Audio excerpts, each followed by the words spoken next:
Hello, hello, everybody. I'm just bringing up the video.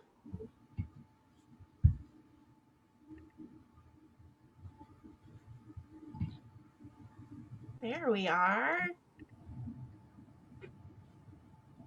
Awesome. We already have some people popping on. Oh, yay.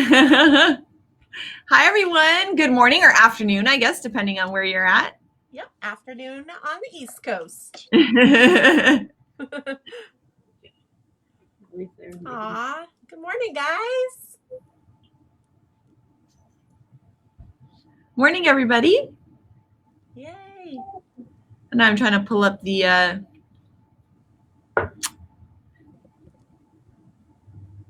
actual things. I can see the comments.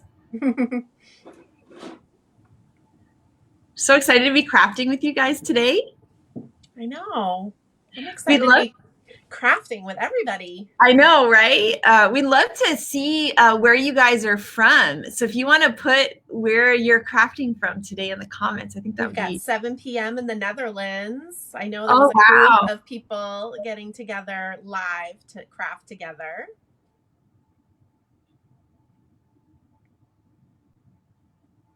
Oh.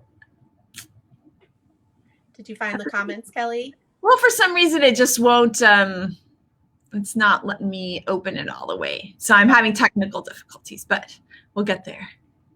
Sometimes if you click right on the video, then that will open it in its own screen and the comments will be on the right. Yeah, I think it's more my computer than it is anything. No, that's what I can't get. Morning, everybody. You want me to turn around so you can see mine for now? It's not letting me open it. So there we go. All right, sorry guys. I'm finally in. No worries. Somebody's in Middletown Humane Society in New York. Oh my goodness. We've got New York, we've got British Columbia, Ohio, Minnesota. Missouri. Oh my goodness. Let's see where else. Hey, someone from Folsom. Hi, California. Indiana, Georgia. Oh, thank you guys for the happy birthdays. We can't believe it's 11 years. It's like, especially since our 10th happened during COVID, I didn't really realize the double digits of it all, right?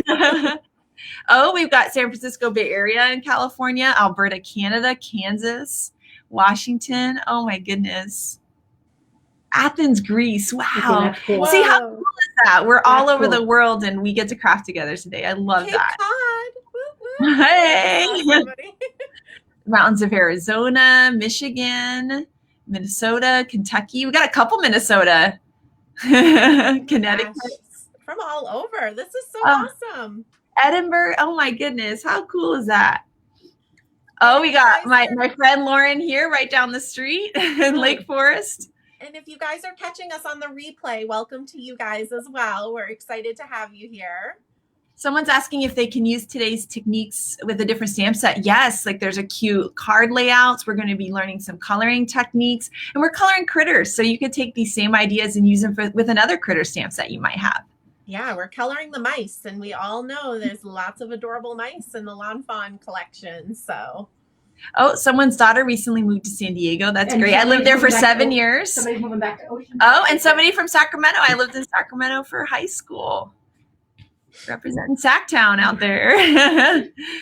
Oh my gosh, this is so fun to see where you guys are all from. Absolutely amazing. Got a lot of people from Ohio.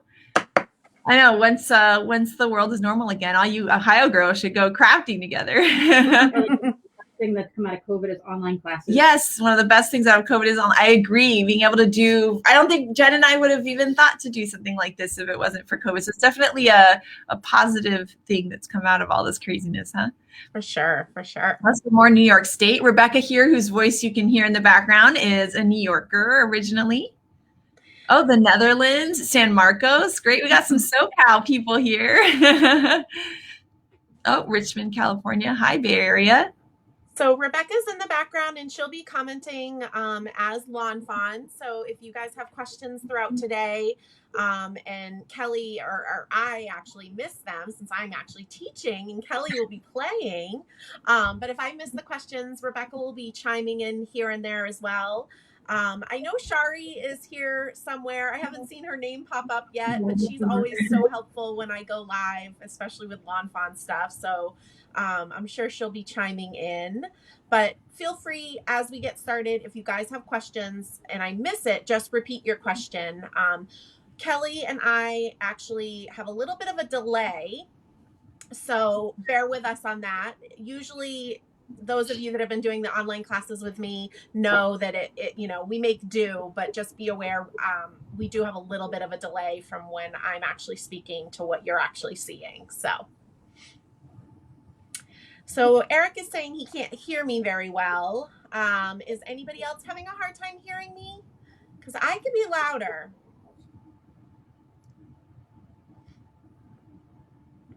Oh, there's someone from Orange, so right down the street, Disneyland. Woohoo! I know we'll wait a little bit for the comments to come through about hearing Jen's voice. Yep, there's Shari. Oh, hi, Shari. Packaville.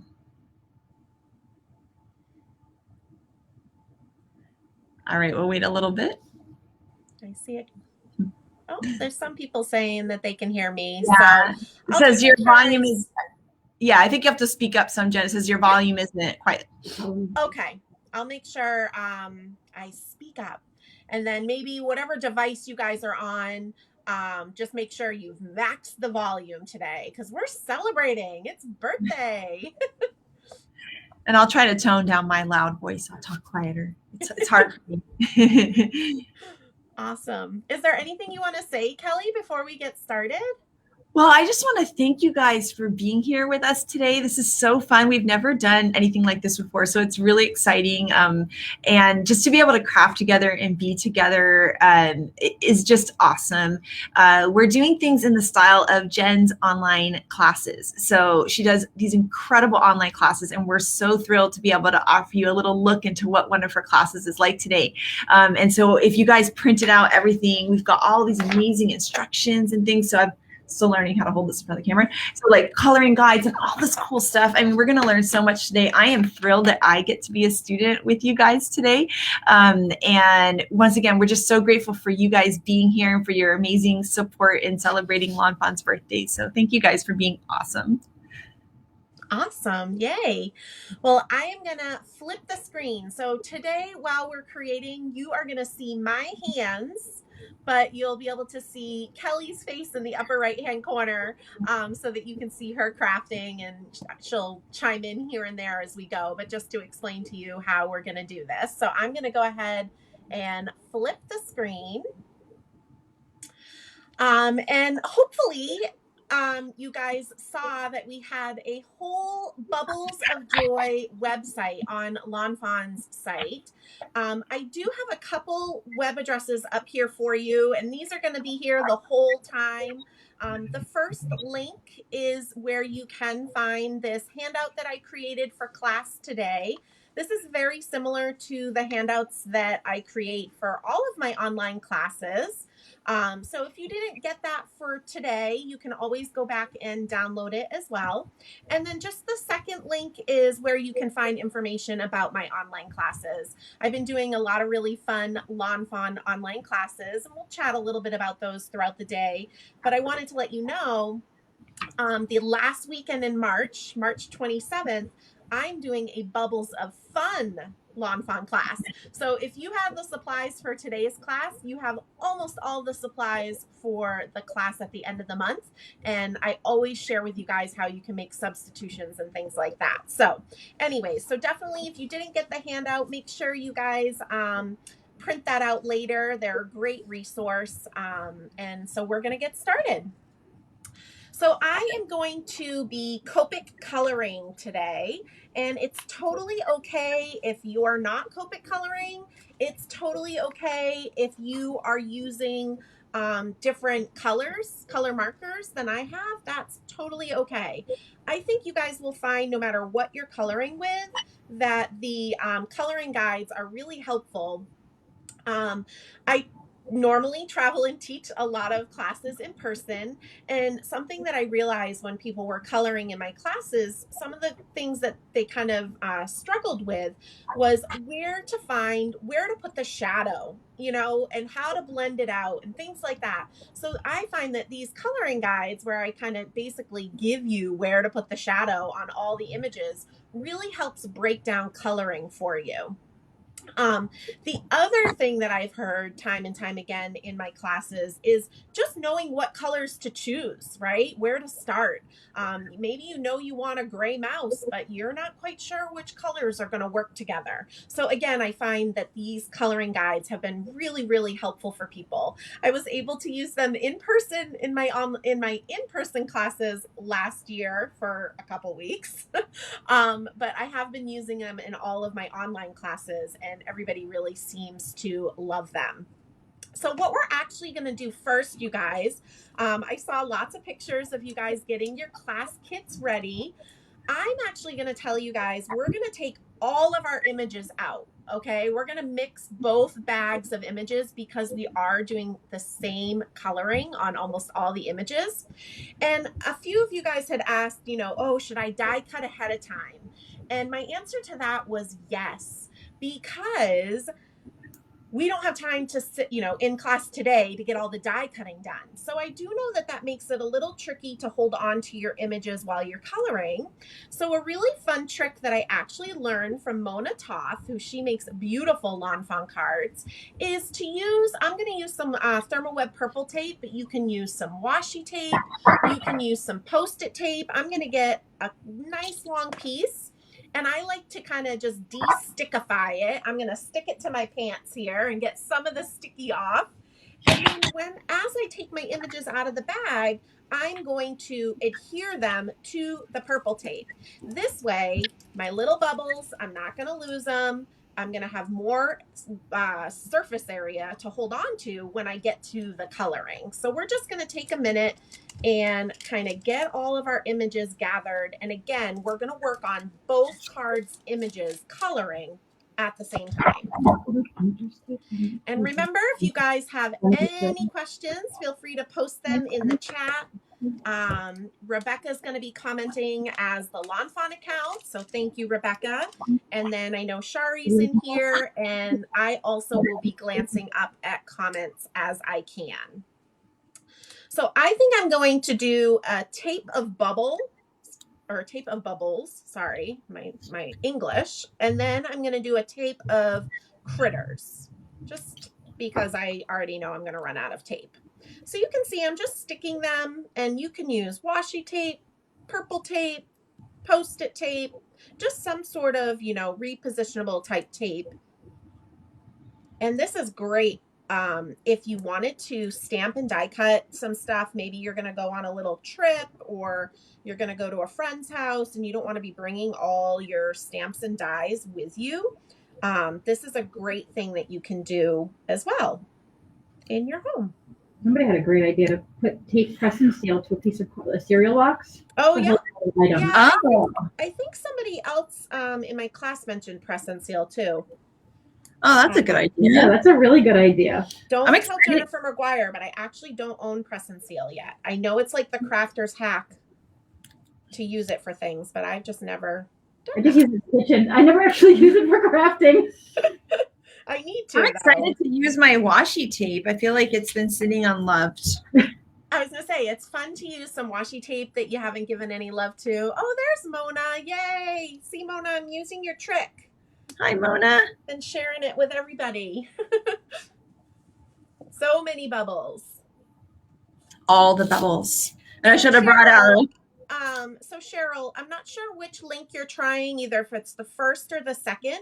Try putting www in front of the URL, only because it should work without it, but I was trying to condense my my sign for you guys.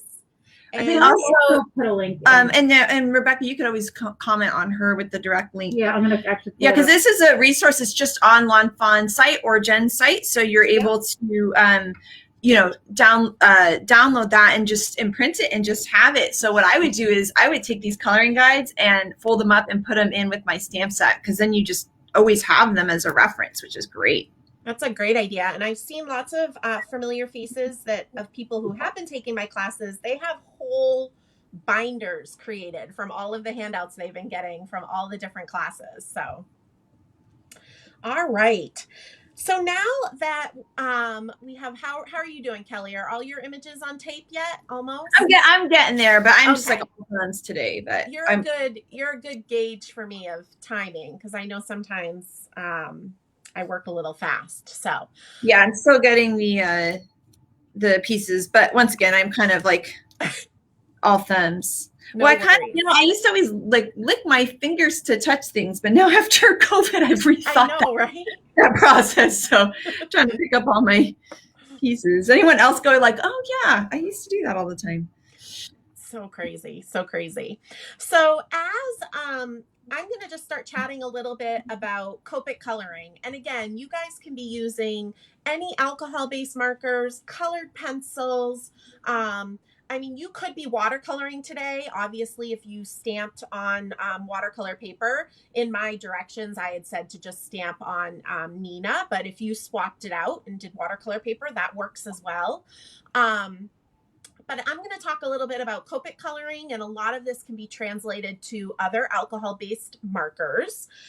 I actually really love coloring with markers just because it is quick and easy. I love watercoloring too, but sometimes that just takes a little bit longer. And because when I tend to color with markers, I like it to be quick and easy. So I've been actually teaching with Copic markers for over 10 years now, and I've just always done this like 2-color blending method.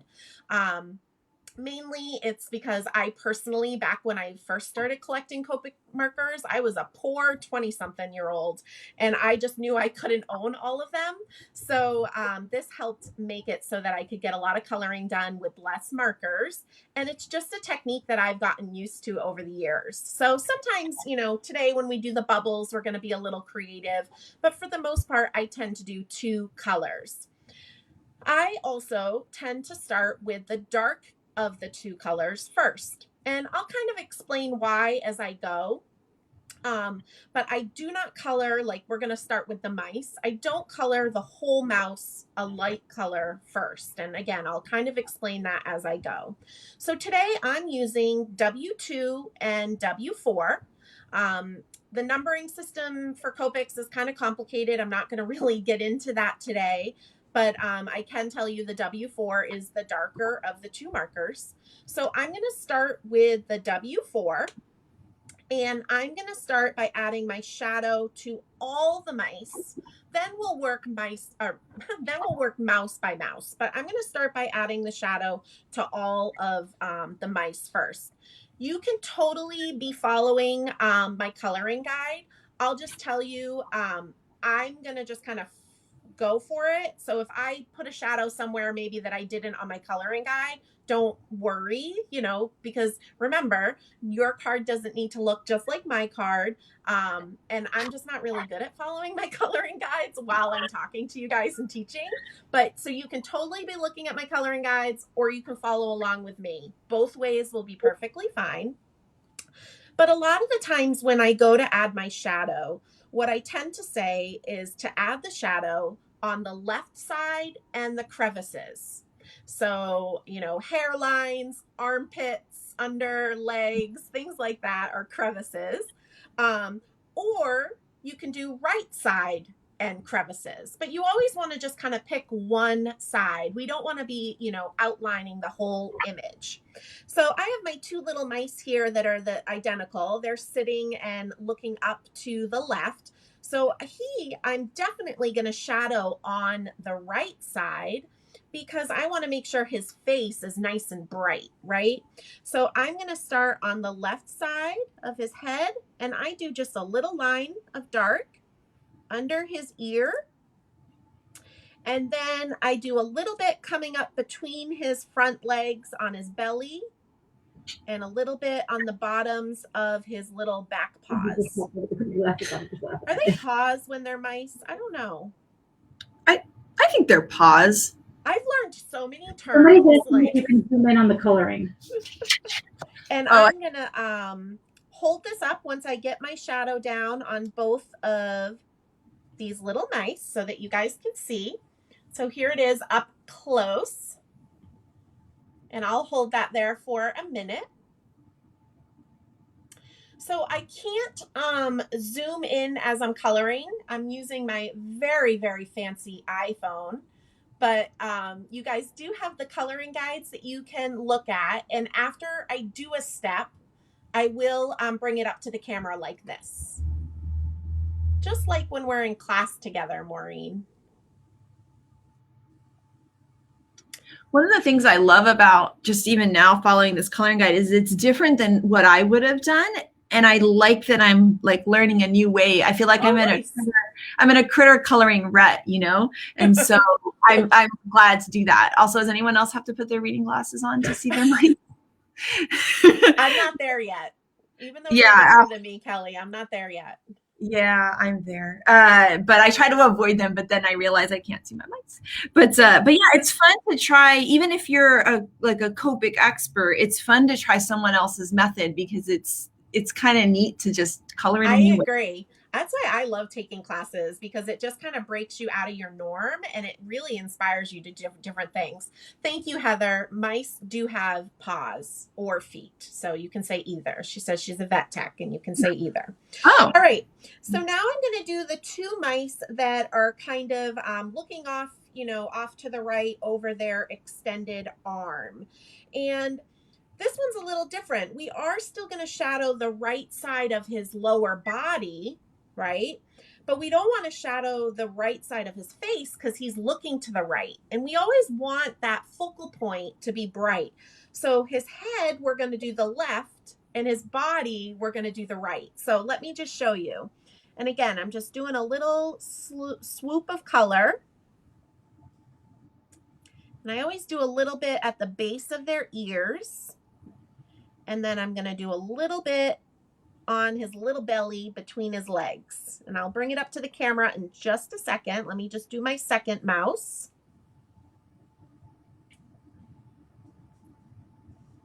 And I keep this really simple because that's just how I roll. So here we go. You guys can see where I added the shadow. I have it up on the screen for you. Yay! I'm glad you guys are having fun. I'm excited that I get to hang out with my friend Kelly today. I know, right? Normally we get to see each other in January for the trade show, and we've done some virtual trade showy things together, but this is really fun. Yeah, it is.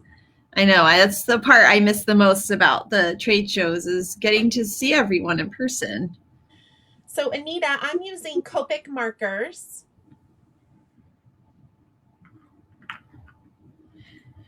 And if you don't have these Copics, you just need a darker gray and a lighter gray. Yep. So you could choose anything. If you're anything. using colored pencils, you can be adding the shadow just like I am with colored pencils.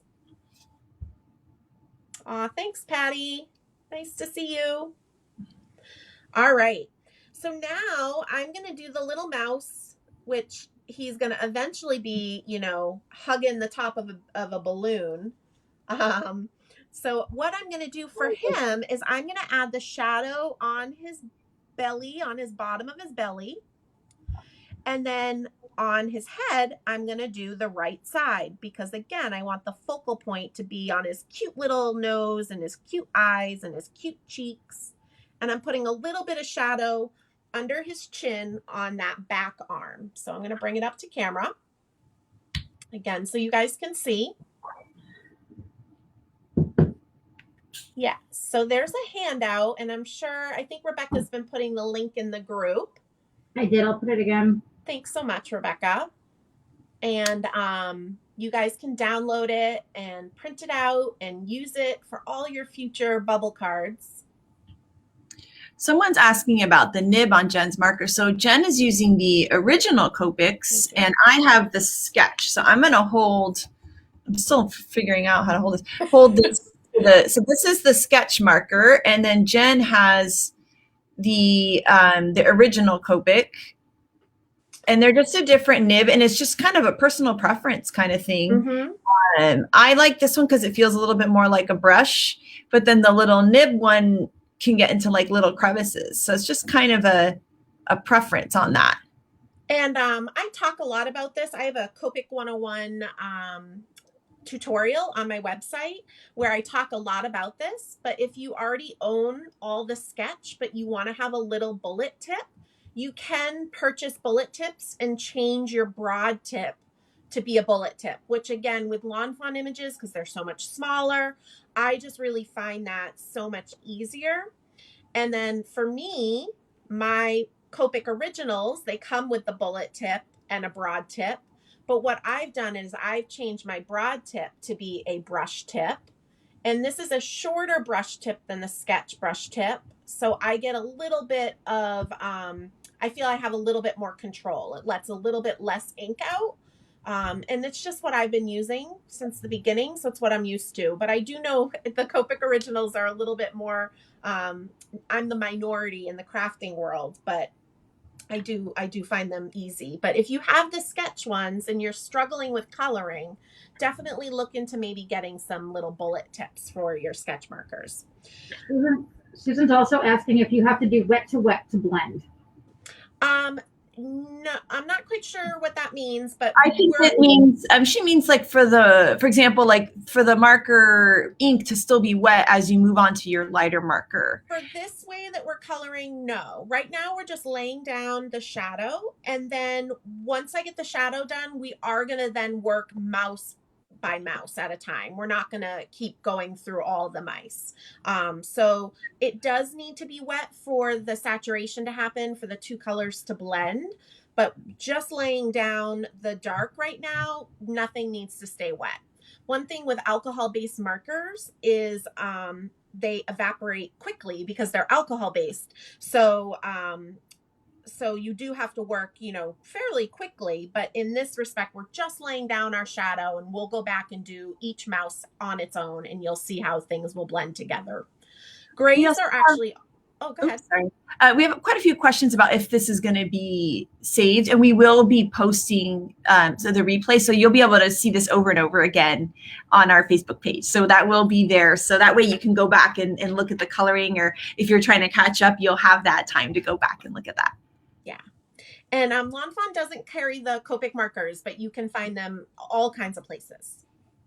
And then the other thing I was just going to say is the grays, and especially the warm grays, are really easy to blend. So I always recommend to people when they're just trying to learn how to blend, stamp out a whole bunch of images, anything, doesn't even have to be mice, and just practice blending with the grays because they're very, very forgiving and easy to blend with. Yes, and people are asking if they're the same numbers. They are. So I actually have some markers. A friend of mine found a bunch at a garage sale, which is a really cool way to get a bunch of markers. And so we bought a huge lot of them, and I have a mix. So I have the the square original kind, and then the sketch, and I can mix and match them together. So if you find like an eBay lot or a garage sale, like you can mix and match the different kinds of Copics because all the colors are the same. Yep. Yeah. W2 is a W2. And somebody emailed me recently asking, because some of their caps, the coloring has changed over the years, but the actual color in the marker has not changed. The refill has not changed. It'll always be the same. That's one thing you can guarantee. All right. So now I'm going to start with the little mouse that's looking up to the right. And again, because he's facing to the right, we're going to do our shadowing on the left side and the crevices. So I'm going to do just a little half moon of color on his little backside and under his ear. And then a little half moon on his face under his ears. So I'll bring it up to the camera so that you guys can see.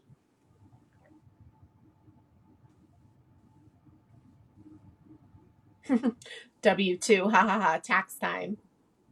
That's so true. We're getting into that. That's how you can remember to do your taxes. You can Copic color. It's responsible to. Yes, yes. We're just like strategically reminding you to get that stuff done. Oh, someone says she's got the chow markers first, and then now she's got some sketch. So you can mix and match. That's Melissa saying that. So you can mix and match all your markers. I think I might have. Yep, look, I've got one. Yep, yeah, I've got one. I got a chow too. Once again, it's my garage sale lot.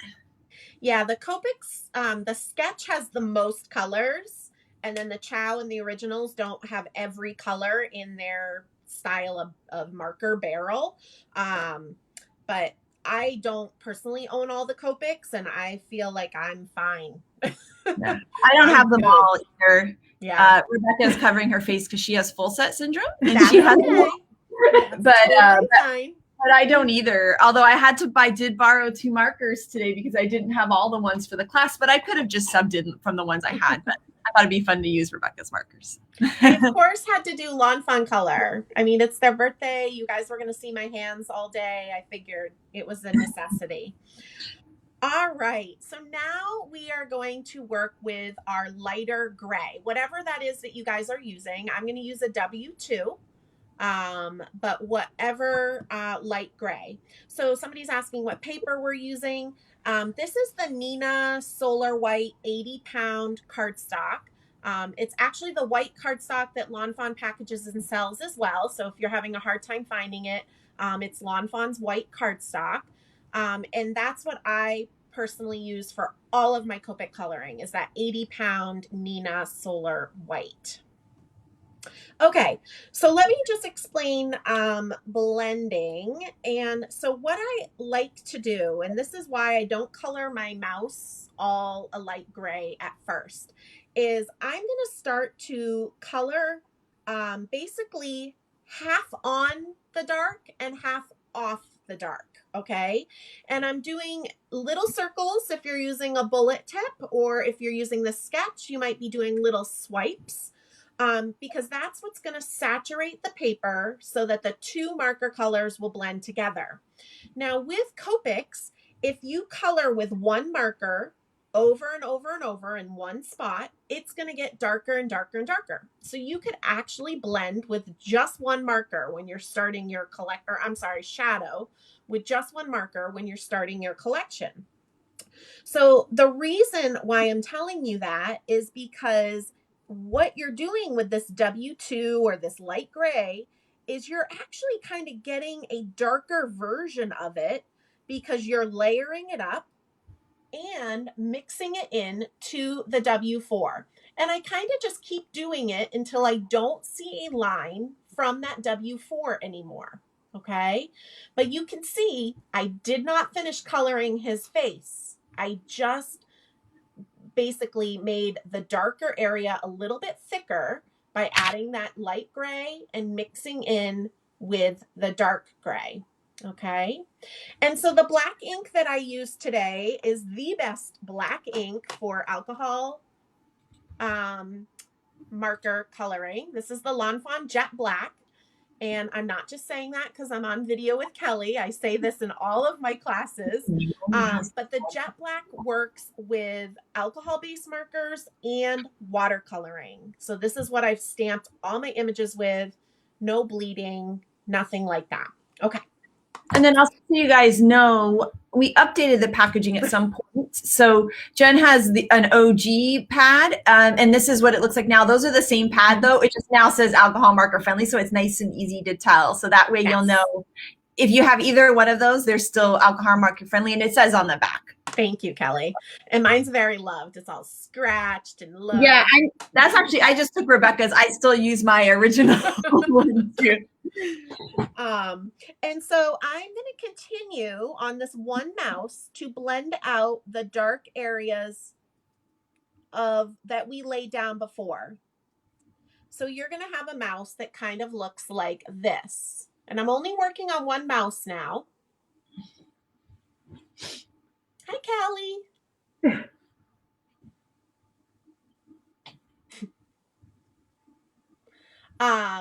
And the reason why, okay, we did not color the rest of the mouse with the light gray is because as human beings that we all are, unless you're a lawn fawn critter, which that's okay too, if we saw color, somewhere, we would tend to keep coloring over that. And by doing that, like I was explaining, the color is going to get darker and darker. So I like to leave it white so I know that those are the layers, or those are the areas that are going to stay the true light of the marker. So I'm going to take my W2 and one layer of color. I'm just going to fill in any place I didn't color yet. Okay. So he looks like this. And you might see, and this is a really light colored mouse, so you might not, but you might see a little bit of awkward lines, especially kind of under his ear on the right side of his body. What I do with an awkward line like that just needs to, be blended better, is I just continue with my light marker and I'm just flicking out on the edges just to soften that line and basically give an in-between color between our shadow and our light. But especially if you're newer to Copic coloring, if you colored your mouse all light first, you might accidentally, while you're excited in coloring, you might accidentally keep coloring like his nose area, right? And the left side of his body that we kept light. Hopefully this is making sense to you guys. Yep, if you don't have 2 and 4, you can use 1 and 3. You can, for the marker colors. And so now we're just going to go and color each mouse. I would do one by one. So this was kind of that question earlier, keeping your markers wet.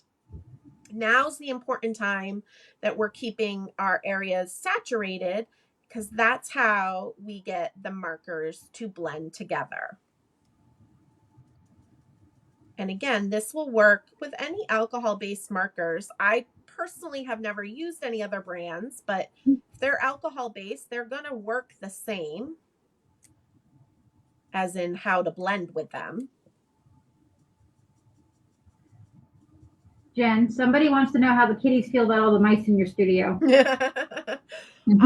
Well, I've got Jack and Gus behind me in their super classy shipping boxes, passed out in the sunshine. So they're clearly not concerned.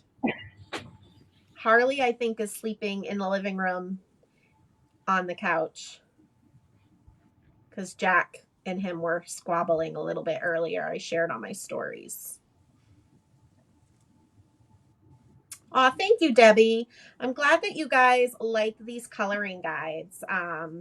Kelly actually and I were chatting near the end of 2019, and even though I actually don't even officially work for lawnfawn, I still travel and teach a lot of lawnfawn classes. And so she and I were just chatting, and she's always so supportive of my classes. And I was just talking about how people were still struggling a little bit with coloring and how that's taking the longest in my classes. And I was trying to come up with better ways. I've been teaching in-person classes for a very long time, and I'm always learning from my students of how to teach better and present things in a better way. And she and I were chatting, and amongst our chatting, we came up with this coloring guide idea. And I was so excited at the beginning of 2020 to share them. I was able to teach at Firefly Farm and Papercraft Clubhouse with the coloring guides and the Doodlebug in Indiana. But and then obviously when the pandemic hit, I just continued the coloring guides in my online classes. And yeah, people seem to really, really love them. So I'm glad to hear that as well. So see a couple of questions. Someone's asking about selling grouped Copic markers on our site. It's actually something we've always wanted to do, and we're looking into being able to do it. So fingers crossed we can do that one day. And another person was asking how lawnfawn started. So maybe as we color, I can tell the story. Yeah. I'm just going to keep coloring my mice. So that's what we're working on right now. No noses, no bellies yet, just the grays. And go ahead, Kelly. Okay, so actually, we have a quick question I'm going to answer first because it's about the ink. So jet black ink and black licorice ink. Jet black ink is specially formulated to work with alcohol markers, and also it's waterproof too, so you can do it with watercoloring as well. Whereas black licorice ink is a dye-based ink, just like all of our other ones like mermaid and peacock and all those pretty colors. So they're just two different formulations. I like to use black licorice for sentiments because it's really, really bold and crisp. And then I like to use jet black, of course, when I'm coloring so that the ink won't bleed. So they're kind of for two different purposes. So right here in my desk, I always have both of my inks in my place. So it's right here. So I always have the two right in my drawer next to me all the time because I'm always mixing and matching. And in the back, they say the name. So when I mix up the lids, I always look on the back and make sure I've got the right one.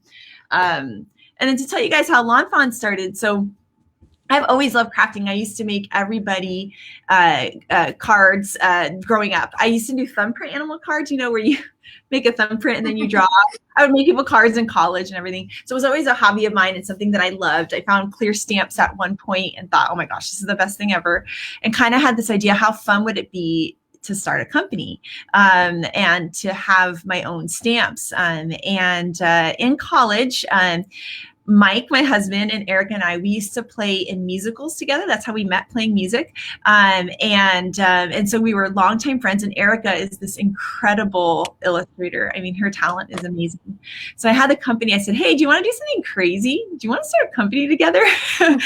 And so the three of us, it's actually 10 years after college, decided to try our hand at having a business. And over the 11 years, it's grown. And we're just so grateful for all of you guys and your support, because we get to live our dream with this company and live our dream getting to show Erica's art to the world and just do this is amazing. And so we just love it. Mike runs the operation sides of the business.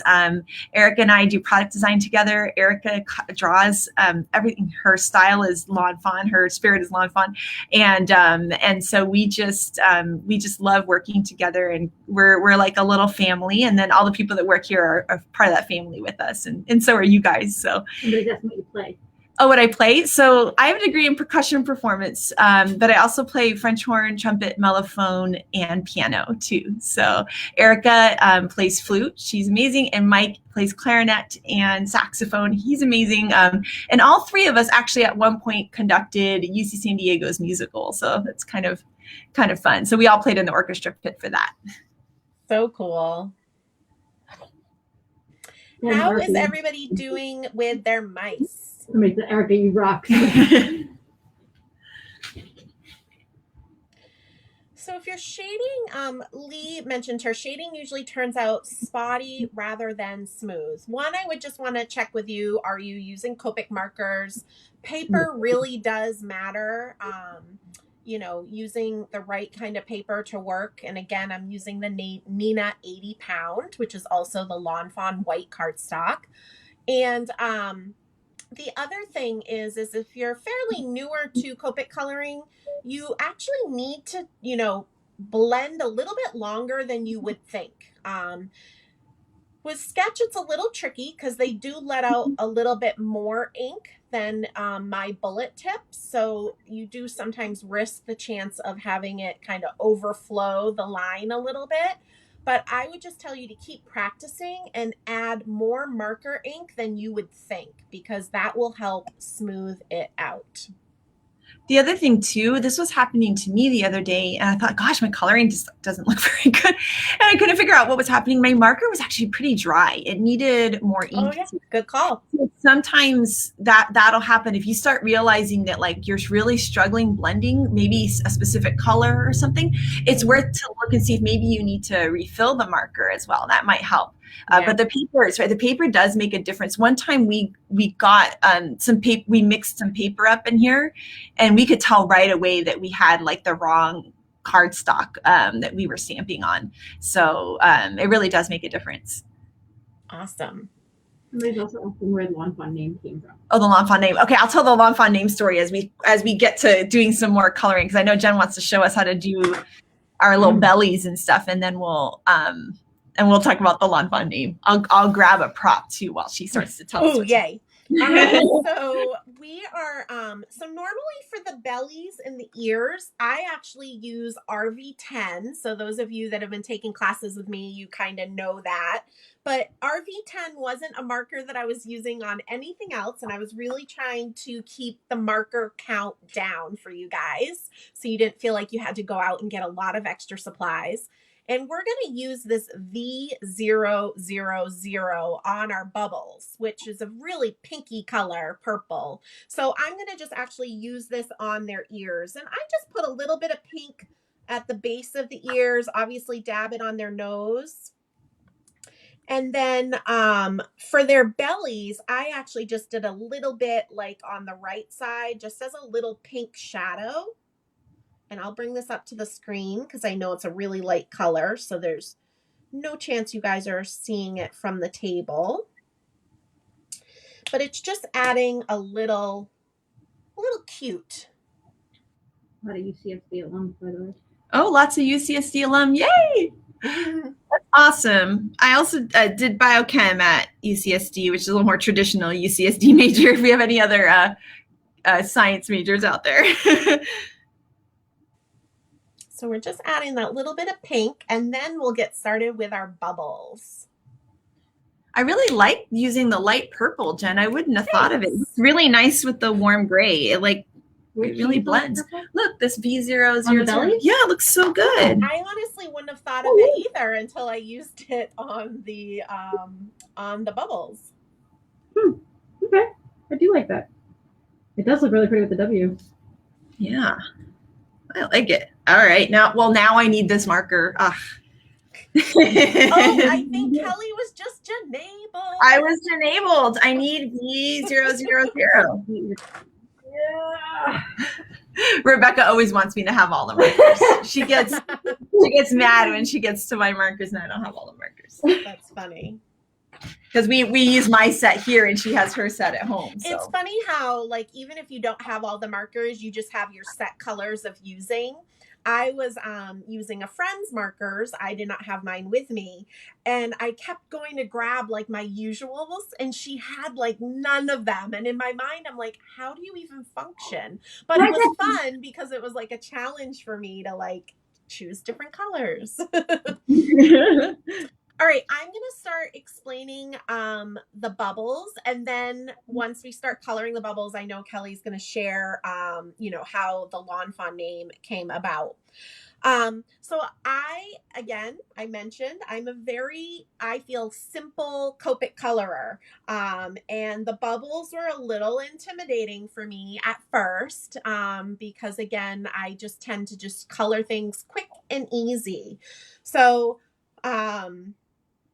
this way of coloring the bubbles hopefully will kind of maybe be less intimidating for some of you guys. And I just want to point out in my Bubbles of Fun class, we're actually going to color the bubbles a couple other different ways as well. So you'll get kind of all these different ways of coloring bubbles because bubbles are adorable and you're going to want to make all the cards with them, right? Right. So for doing the bubbles, we're going to use BV000. So it's a really kind of a grayish purple for those of you that might be using a different coloring medium. It's kind of like a grayish purple. We're going to use BG10, which is probably one of my most used markers. It's a really light, it's kind of a teal because it has that green in it. So light blue. And then we're going to use this BG0000. All the zeros. All the zeros. And that's just another lighter version of, in that BG family. Okay. So what I first do is, and I'm just going to show you guys on the big bubble, and then I'll do one big bubble with you and then we can kind of just color our bubbles and chat. Okay. Again, you guys have the coloring guide that shows you where all the shadowing goes. So on my coloring guide, for those of you that haven't had a chance to download it yet, I show you where I put the BV000 and then the next step is the BG10 and then the next step is the BG0000. Okay. So with the big bubble, I'm going to just do a shadow on one of the sides, right? We can always turn the bubble later when we're designing our card. So it doesn't really matter where you do it.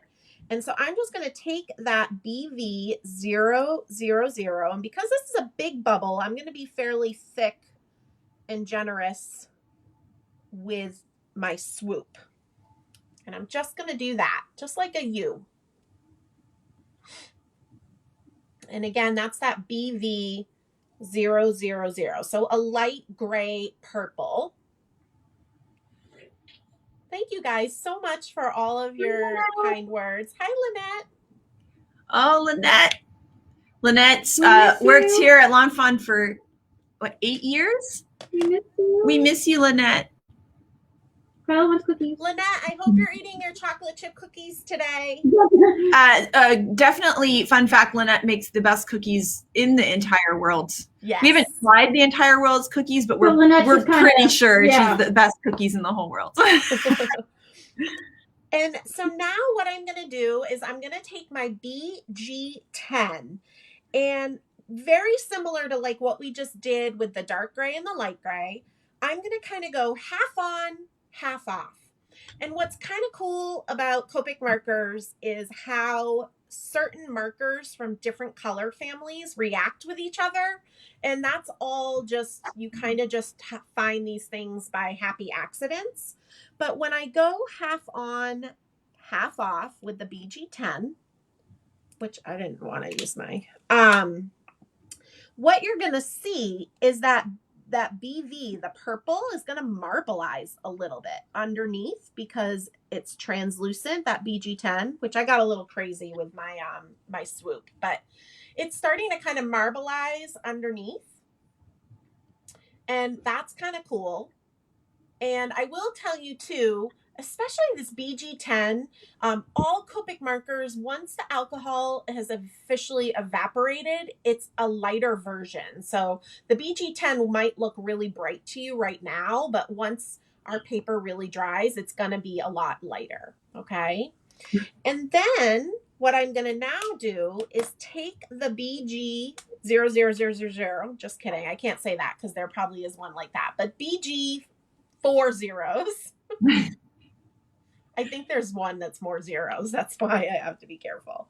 And all I'm going to do, and I'm going to actually bring it up to the camera, I'm just going to take my marker and I'm going to just flick basically from the purple across the BG10 off of it. And just kind of, and I work in one small area because we really want to saturate the paper and make it wet. And then I work my way down. So let me just show you how it looks. I just did a little section. Okay. Is that all the way to the the black line, Jen, that you're doing? Yep. I go all the way to the black line. And I'm really just I'm really working it. Okay. I'm really saturating it. Your paper's, it's not going to look pretty at first. I promise you. So nobody panic. And if you did make a class kit, you're at home, you own this stamp set, you can always stamp yourself another bubble, so no panicking. But you can see my bubble here. It's very wet and it doesn't look super pretty. But while it's wet like this, I'm actually now going to go back with that BV000 and just do a little thin line where I originally did it. Because the paper's wet, it's going to kind of still blend. And then I'm going to take that BG10 and go right next to it. Not overlap it as much. Kind of like little rainbow stripes. And then I want you to just not do anything. Again, it doesn't look pretty because it's still wet. All right. I really saturated mine. Not doing anything is the hardest part. Yes. So we're going to, and I can see on the back here how saturated it is. It's very wet. So I'm going to let it be. I might be doing a little bit more BG000 at the end, but I'm going to let it dry. And now I'm going to do this on all of my bubbles. Okay. And guess what? They're bubbles. It doesn't matter where your shadow is or where your shadow isn't. They're bubbles. They're going to be cute no matter what. So every single circle, I do a little half moon of the BV color, a little half moon overlap of the BG10, and then flick out of the BG0000. Obviously, the smaller the bubble, the less marker that you're going to be doing. Okay. And again, let it dry. Like, we're going to talk about that. I'm going to not touch any of my bubbles. I'm going to make them all look a little scary, and then we'll talk about them. And I'll let Kelly chat about where the lawnfawn name came from. Also, like, how much do you guys love this technique? This is like, I've been coloring these bubbles for months now, and this is already another new way for me to color them. So I actually remember, Kelly, when we were getting ready for the virtual trade show, and you held up like 39 markers, and you're like, this is how I'm coloring the bubbles. And I'm not going to lie, that's what made me nervous. Do you remember? I know, but I mean, there's a picture. Yeah, there was a lot of markers. This looks so pretty. That's the thing. That's why I love these markers. They're almost like you're getting to study your markers more, these bubbles, because you can try so many things. And if you watch the intro to Bubbles of Joy video, we have a bunch of versions, and this is another version of coloring them. We have a rainbow version, we have a really simple version, and then in Jen's class, there's even more versions. So it's almost like you get to make a card, but you also get to practice and get better at using your markers at the same time, which is really cool. And I just want to chime in real quick. The design team, yes, has done amazing things. I mean, Audrey did those bubbles on black paper, like mind blowing. Yeah. I think Mona just shared recently some really pretty bubble. Like, there's just been so many versions of bubbles. Like, it's amazing. Yeah, you can do like really dark colored bubbles. I mean, people have done the coolest stuff. Somebody's talking about adding white pearlescent powder to Ooh, it. Yeah. I mean, you could put like glitter. I mean, you could just go crazy with these. There's just so much. Oh, we will be glittering all the things. Yes. Don't you worry. The Jen class, we will be adding glitter. Yeah. But yes, it's so fun. Well, I'll tell you guys I'm going to stop my coloring a second because I am incapable of multitasking. Ask Rebecca. So I cannot do two things at once. Shocking. So this is Francois lawnfawn. So the reason lawnfawn is named this was a 21st birthday present from my brother because I love deer. I lived in England as a little girl, and I used to have these pretend imaginary deer. I just thought they were so cool.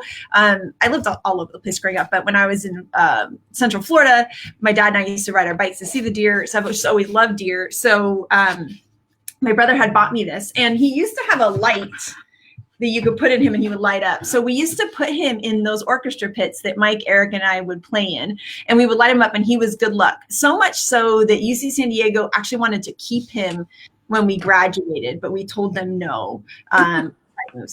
He's a little creepy, but we love him. And so I had named him Francois the lawnfawn. I don't know why. I just thought it was funny. And so since he was our good luck charm when we started the company, about 10 years later, we decided that it would be cute to name the company after him. So this is Francois. He sits sometimes he's here in the craft room with us. Sometimes he hangs out like on this bookshelf and just oversees his lawnfawn kingdom in the big warehouse here.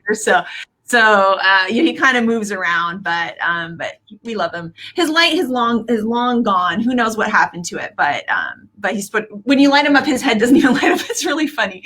But yeah, we just love it. So I might run out and grab. There's a photo of us playing in the musical. So I might go grab that in a little bit and show you guys. Somebody's asking the order of the markers for the bubbles. Is it that one? So it's gonna be BV 000, BG 10. And then BG 0000.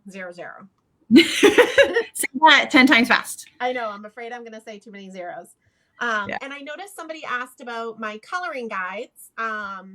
Every online class that I offer coloring guides. So I've been doing online lawnfawn card classes since last November. And even though some of the classes have passed, you can still sign up for them, get the replays of all the videos, and get all the class resources, which include the coloring guides. And that's this second link on this handout here. You'll be able to see. And then the next live online class I have is Bubbles of Fun, and that's March 27th. Also, I saw a bunch of other biochem people out there. So I feel like, you know, there's like part of us that like loves to be crafty, but also just loves science. Welcome. I am glad that I have my fellow people. Mike was bio-biochem and I was chem biochem at UCSD. And now we do stamps.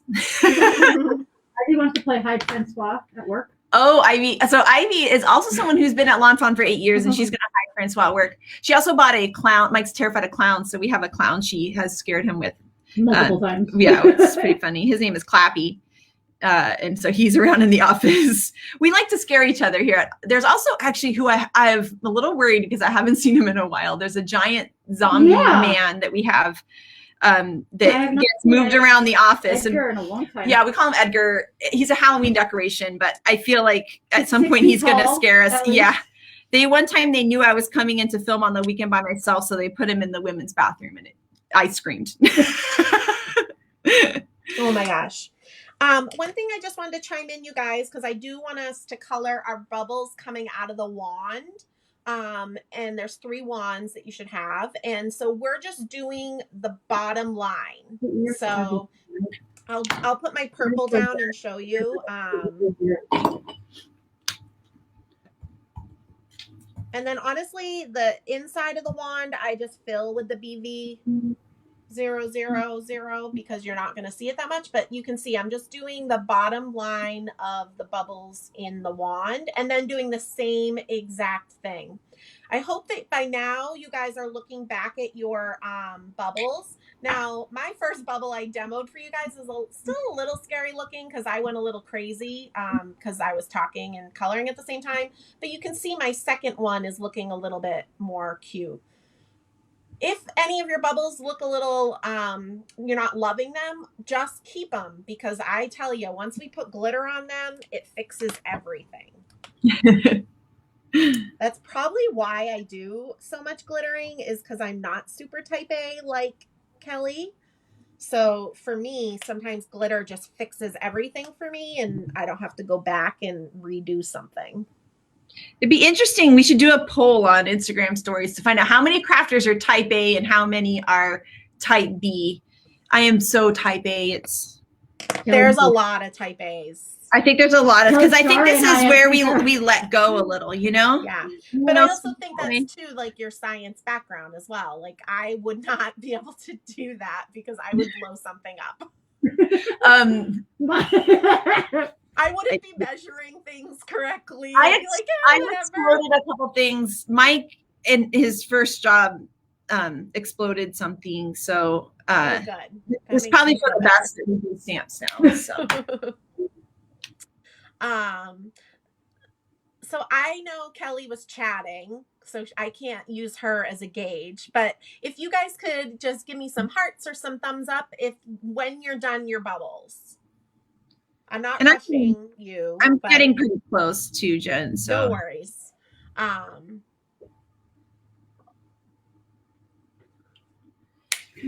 Shari just said it's all we can do to get Jen to use a ruler. Yes, Shari is definitely in the type A camp with us over here. Yep.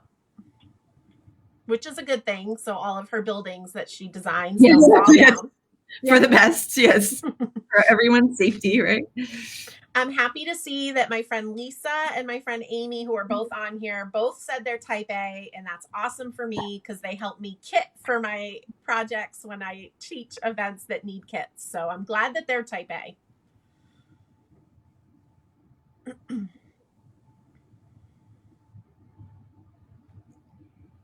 Somebody said rulers are unnecessary. Oh, that gives me anxiety. Nope. I have like 4 rulers next to me. I have them next to me. I just don't pull them out very often. I just can't read them properly. So yeah, we've been there. Now that we have our etched rulers, that has been life-changing. Yes. I agree 1,000%. Yes. We got those for Rebecca. Like now when I send like directions to Lisa and Amy for kitting, I am so proud of myself when I'm like 5/8. because I would never do that. It was always 1/4 of an inch, 1/2 an inch, or 3/4 of an inch. Thanks, Kathy. Kathy Zilski's on, and she's nail obsessed like I am, so she just complimented my manicure. Elise says she really uses a ruler too. Okay, you go, Elise. All right, I did my bubbles. Oh, someone's asking, I don't understand what is type. So there's this kind of type A is someone who's maybe a little bit more perfectionistic, likes everything to be a certain way. And then type B is like, it's fine. It's going to be good. Yeah. And that's more relaxed, so. Awesome. Yeah, all the healthcare professionals. Like, yeah, but then everyone's saying crafting, you get to let go when you're crafting. I think that's why there's probably a lot of us that like this. It gives us a little chance to just be a little more free for a little while, right? That was my break from the ER for years, and then I just left. Hi, Libby. Yay, eyeballing everything for the win. Yay, Libby. Somebody asked where all my cards go because I make so many. I do send them. I don't send them as much as I should out to friends and family. But I have to say last year, because I wasn't traveling and teaching as much, I had way more time to send handmade cards out to people, and that made me really happy. And I know it made them smile. So, I was the recipient of a couple cards from Jen, and so grateful. And then a lot of my lawnfawn cards go on the road with me, and you can flip through them and look at them when you're in person classes with me. Good bubbles, Kelly. I'm excited. They turned out so cute. And only 3 markers. Only 3. I didn't need 7. Interesting. You didn't need 98,000. The funny thing is, I'm usually the 98,000 marker. Yeah, I did. I was kind of doing this, like the idea of like the rainbow iridescent. I took it to another level. Yeah. I just remember you holding those markers up, and I was just like, oh man, I was nervous about the bubbles. Oh, there's someone who considers eyeballing to be type A. That's awesome. Oh, someone says, thank you for the ruler. Yes, it's really helpful. This is we have 2. I do have the T-square one, which is the one you can buy like at Staples, that's got this T-square. And then we've got our ruler, which is made by our lovely friends at Scrapbook and Memories in Missouri, a wonderful brick and mortar craft store. And then this has all the markings. And so she makes these. Here's one. You can actually add paint to them and add any color you want. I really need to see so we have a little one, and it says you're awesome beyond measure because we love that. But it's nice because it's got all the little measurements, and we love Courtney. So thanks, Courtney, for these awesome rulers. Happy early birthday, Donna. Someone wants to know how big the biggest bubble is, and I have a ruler. So from it doesn't matter if you have the ruler if you don't have your glasses on, by the way. So from black line to black line, it's 1 3/16. If you have the whole die cut, it's about 1 1/4, maybe a teeny bit smaller. Hey, that's fine. I'm taking her cute ruler. Okay, we are going to start coloring, finish up our coloring. We're going to color. You can use the distress ink paint or any like acrylic paint, just like the stuff you can get at the craft store. The inexpensive stuff works. We're going to color our bubble containers and our bubble wands next. I'm going to start with the purples. So we're going to use a dark purple and a light purple. Thanks, Kelly. So I'm using V15 and V12. All right. And with the bubble container, we want that to somewhat appear to be circular, right? Because if you think about a bubble container, I'm going to do the same method where I am starting with my dark, but because if you see on my coloring guide, I'm going to want kind of a stripe, not necessarily straight down the center, type A'ers, but I'm going to want to stripe like a highlight somewhat near the center of the bubble container. So in order to get that effect, I'm going to start by doing with the dark purple, the V15, I'm going to do a little dab on the left and the right on the top and the bottom. So not on the label. And I'm holding it up to the screen so you guys can see.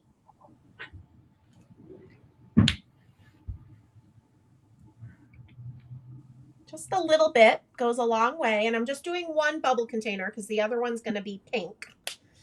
And then I'm going to take the V12. Oops. See, it's okay because I can stamp it again. I already you can. Actually, you know what? We have, I do have extras here, but I already did them both purple. See, I wasn't paying attention. I got ahead of myself. No worries. We're going to take the V12 and I'm going to just do little dabs on the edge of that V15, a little bit off, just like we did with our grays to blend out the two colors. I'm not filling it all in. I'll hold it up to the camera so we have like a stripe of white down that center. Okay. And then I am going to take that V12, the same marker, that light purple, fill in the center with one layer of color. Now, while my bubble container is still a little wet before the alcohol evaporates, I'm going back in with that V15 and I'm adding just a teeny bit to the edges to just add that definition a little bit back in. Some colors like purple and orange, you sometimes have to do that. So hopefully you guys can see that okay. I know, Dolly, I didn't make teal bubble containers. That might be coming in the online class. Thanks, Heather. This tape holding idea is from Mona Toth, and she shared it in one of her YouTube videos a long time ago. And I was just like, this will be perfect for people who take my classes because everything is always stamped and die cut for you in an in-person class with me. And I know it's hard to hold on to these little pieces. So I am going to take the V12 and just color that little heart in the center. And then that V000 that we used for the bellies earlier on the mice, I'm just doing one color on the label. Again, remember, I don't do complicated coloring. I keep it simple. And then lastly, I'm going to take the W2 and just add a little bit of gray to the cap, just to give it some color. And here is mine up close.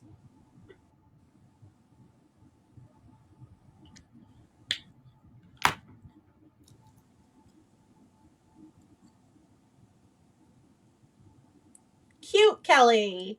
I got two. I'm going to just use the other one for another card in the future. Yep. And now we're going to do the same thing on the other bubble container with pinks. So we're going to use the RV13 and the RV21, or like a dark pink and a light pink.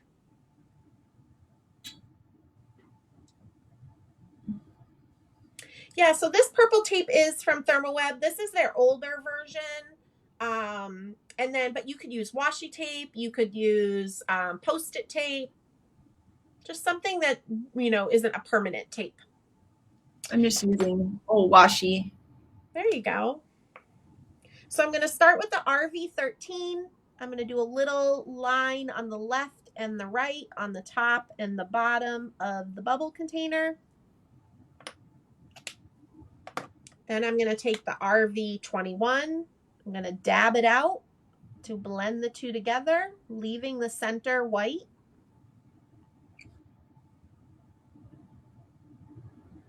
I'm going to fill in the center with one layer of the light pink, the RV21. And then while it's wet, I'm going to go back in and just add a little bit more RV13 on those edges. Just a little something, something. If I feel like I added a little too much on my outside edges with the dark one just now, should I go back with my light marker and try to? Yeah, you could lighten it up by just overlapping the RV21 on there.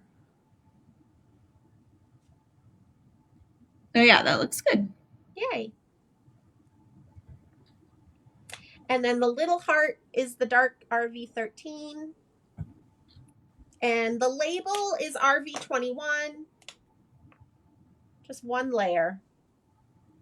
So it stays nice and light. And again, that cap, we're going to add the W2. By the way, you also don't need to recap your markers constantly, but it's such a habit of mine, the click, clack, click, clack, click. And the bubble wands, we want 2 to be pink and 2 to be purple. Let's see the question. About the color guides. The color guides in the catalog. We're hoping to have a year. Our schedule's been a little thrown off just with COVID and no in-person trade shows, but we are hoping to have a yearly catalog. But it'll probably be in time for our fall/winter release. They were asking for color guides in the catalog. Oh, color guides. We probably wouldn't put color guides in the catalog just because we have so many items, so the catalogs have gotten like really big.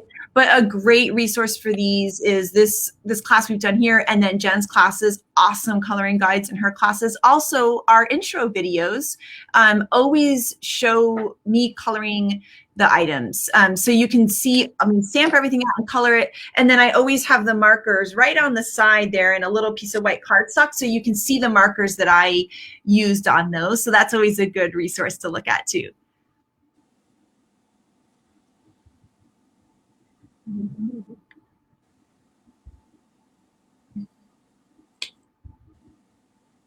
All right. How is one wand? So one wand is purple and 2 are pink, or? Yes. Yep. Okay. 1 wand is purple and 2 wands are pink. And doesn't matter. I use the darker version of the colors, but whatever one you want to use.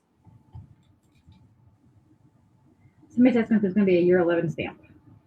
We hope so. Once again, we kind of got thrown off our schedule with COVID, but we hope to have a year 11 stamp. The good thing is we still have, we've got till the end of the year is what we're telling ourselves. So, although if you guys have ever noticed, year 2 is the belated birthday one. That's because we forgot to do it. And it actually came out after year 3. So, really? I missed that. That's why year 2 is the belated birthday one. We forgot to do it completely, and all of a sudden somebody said, "Wait, you never did year 2," and so that's why that one says belated birthday. It's got a little turtle. It's real cute. All right, how are we doing? Good. I was able to catch up even with my extra bubble container. Bubble bottle. Bubble bottle. That's cute. You guys remember the video game Bubble Bobble for Nintendo? So now what we are going to do is glitter, as we say in my classes, glitter all the things. So I like to use the Quickie glue pen. This is by Sakura, and this is on the lawnfawn website. I have literally used this Quickie glue pen for 12, 13 years now. Obviously not this exact Quickie glue pen. But what I love about the Quickie glue pen is it does dry quick. I love the fine detail you can get with it. And I love that, you don't have to wait for any dry time. There's so many ways that you guys can sparkle your cards today, and definitely just use what you have. But I feel the most sparkliest of sparkle is the Prismaglitter from lawnfawn. Like, look at this yumminess. So, there's stickles, there's Winkastella pens, there's Stardust pens, there's all the things. You can use whatever you would like. I just love, love, love using Prismaglitter and Quickie glue pen. Now, I think at times people don't like to glitter with ultra fine glitter because they think it's really messy. And so I share in all of my classes over and over ways to keep your glittering clean and tidy. And so I'm going to share a little bit of that with you today. Kelly's showing you guys the glitter container too. So what I did with all of my bubbles is I basically kind of did a little half circle, or filled in a little bit, like scribbles in the white area of the bubbles, the areas we didn't color. Now, I would not recommend keeping it on your tape because your tape is going to get covered in glitter, and then that could poof up glitter everywhere. So I actually only hold the images with my fingers, but I know a lot of people like to work with tweezers. Do what's comfortable for you. But I'll show you guys how I add the glitter to my item without getting glitter everywhere. So I'm just scribbling on some quickie glue pen. It's Prisma glitter, so it doesn't need to be perfect because you're not going to see the lines. I take my item and I'm holding it and I just dip straight in, straight out. And then I actually tap the item with the quickie glue pen. So it's a hard surface to a hard surface. If you tap it with your finger, it doesn't have the same effect. And the other thing, when I'm going into the glitter, I'm not like throwing it up in the air and poofing it and dropping it in the glitter to fish it out. I just kind of scoop it in and scoop it out and then tap it with my quickie glue pen. And then we've got that really, really pretty sparkle. I'm using my little container and I'm dipping into the container like this. Oh, there you go. And Okay. but I have a piece of computer paper. I just fold it in half. And so I'm going to do this all over the computer paper, and whatever comes off, I can use that as a little funnel and put it back into my container. So if you don't have a Tupperware kind of thing, that's a great way to do that too. I love the quickie glue pen tap. It also makes me feel like a fairy godmother. Yeah. Now, your teeny tiny bubbles, those single bubbles, and even like the double bubble, the two, leave those. I'm going to show you guys a trick of how to glitter those once they're on the card, actually. Even with tweezers, I think that would kind of be a nightmare to hold on to personally. So which ones are we glittering now then, Jen? So all the bubbles except for the teeny tiny single bubbles. And then there's one set of double bubbles, 2 bubbles together. That's really small too. Let's not glitter those. Just, you can, but I have a trick for you. Once they're on the card, I'll show you an easier way. Does that make sense, Kelly? Yes. Okay. And remember, I'm just filling in the white areas and adding the Prisma glitter to the white areas. Just dip it in and tap it with your pen. Do we have some questions for Rebecca? More about hoodies. Oh, about hoodies. Oh, you guys like my sweatshirt. There's been a lot of questions about hoodies. Oh my goodness. Well, yeah, these are ones we made for here for. And then, people are commenting about other hoodies, so it's the Creative Escape hoodies. Oh yeah, so yeah, when we did the Creative Escape event, which was, it's crazy to think about because it was right before the shutdown, you know, a little over a year ago, and they made these really cute hoodies for that. And then these are ones that we've made for lawnfawn staff here, but if you guys are interested, let us know because we could always. There's been a lot of interest. Okay. There's been a lot of interest. I always thought it'd be fun to have like a lawnfawn critter on a sweatshirt. So these are cute. We have some zippy hoodies that Jen has one of those, and we have like traditional like, you know, like this college sweatshirt ones. Yeah, there's a lot of requests now for hoodies. I'm gonna have to put a note there for Mike. All right. Already, well, Mike had texted me earlier. He said, nice glasses, and then said, I see people want the hoodies. I can't believe Mike is on Facebook watching, like even just to pop in for a minute. I'm impressed. I know, right? Well, I think Miles finally went to sleep, so yay. Yeah, he got on there. Miles is our son. He sleeps well at night, but naps are like a thing. Naps are a thing. It's a thing. He's got FOMO big time. Yeah. Well, poor guy, I guess cried since I left. Oh, I know. I'm like, oh, baby. Yeah, and then for your bubble wands, I'm just going to add glitter just to the top of that bubble. So the opposite side that we added the purple marker. Just a little bit of sparkle. Sparkle all the things. Glitter all the things. Oh, thanks. I see there's a bunch of people on that have been taking my online classes, so they know the drill.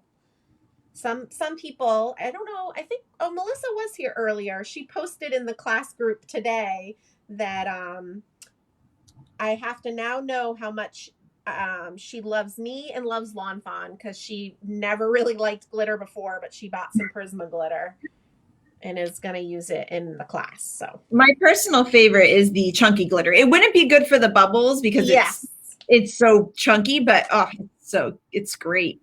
I give chunky glitter a lot of love. Yes, we love our chunky glitter.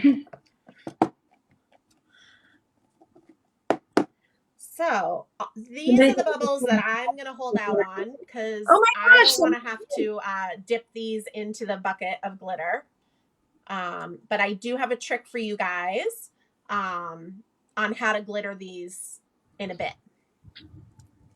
And then we're going to start assembling. Yay!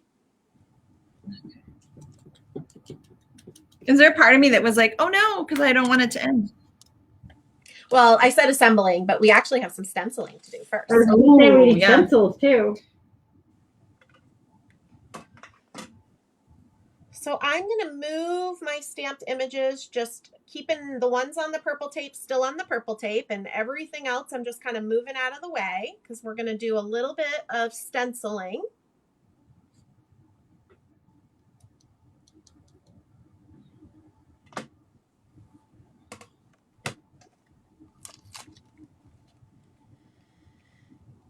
Let me know how you guys are doing with your glittering. I can't believe how many people we have on today. This is amazing. I know. We're so grateful. Thank you guys so much. Yeah, thank you for spending some of your Saturday with us. And my cupcakes are over here taunting me. Like, look at this. I know. Oh, wait till you guys see the cookies that Jen surprised me with. They are so cute. I mean, look at this little fox. Oh my gosh, so cute. Adorable. Which, let's just clarify, I did not make those cookies, because that is not how Jen rolls. Brenda, who takes a lot of my in-person classes locally and attends a lot of my events, and she's just been a good friend for a number of years. She lives here on Cape Cod, and her side hustle is baking. And so she baked Kelly and decorated the gluten-free cookies, and then she made my cupcakes too. Oh, they're really good too. I appreciate a good cookie when you have to eat gluten-free. If there's any other people that, and I miss gluten sometimes. No, I just noticed somebody said they're still coloring their mice because they didn't kit ahead. Please don't feel worried if you're not at the step that we're at. Just keep working on what you're working on, because this will be available for replay, you know, not exactly after we end, but just a few minutes after we end. It'll be on Lawn Fawn's Facebook page, and you can rewatch, you can fast forward, rewind, all that. So don't worry if you're not quite there yet. And if you're not done glittering, you can even pause and glitter, because again, I'm going to share with you guys a tip and a trick how to glitter things easier once they're on your card as well. I have to say that I just got a text from Renata, who works here at Lawn Fawn. She designs many of the dies and stencils that you love, and this is her first crafty class, and she's taking it too. So I think that's so awesome! Yay! So we are going to use the Lawn Fawn Cloud Stencil. I love this cloud stencil. I love that it has different poofs on all four sides, and that's the technical term, poofs. But I love that, because then you can just rotate the stencil and get a nice different look.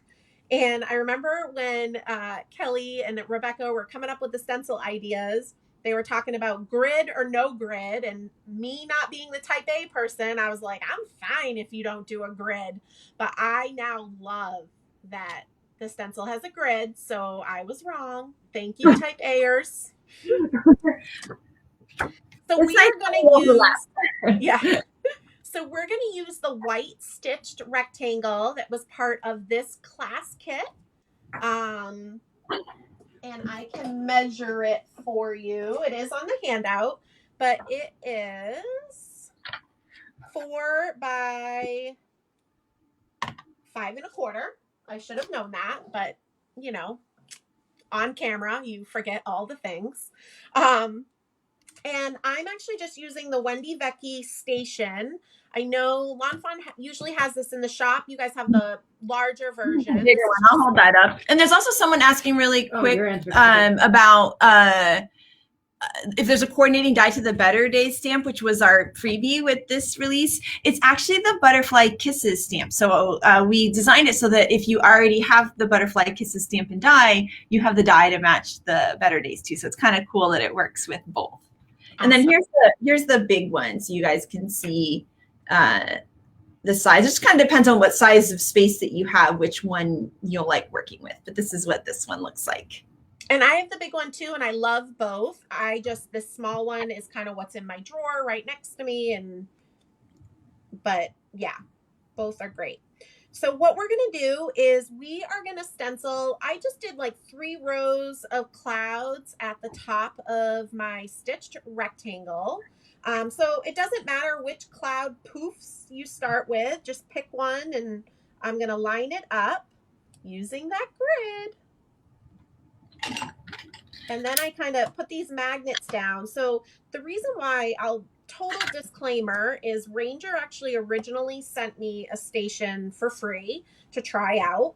And I started using it with stencils, and I loved it so much because it just made working with stencils faster and less cumbersome. I didn't feel like I had to tape things down or use a spray that then had to be cleaned. Like, it just was just quick and easy, which is just my method of card making. I love how strong these magnets are, and it just works beautifully. And I find myself stenciling way more now. So I'm using Lawnfawn's Mermaid ink, but you can use any light blue ink. I think I saw in the comments somebody asked if Speckled Egg would work. Distress ink, yup. Peacock Feathers, Distress, yup. Peacock Lawnfawn, yup. Merman, yup. These are great options too. We've got the Merman, which is my personal favorite turquoise.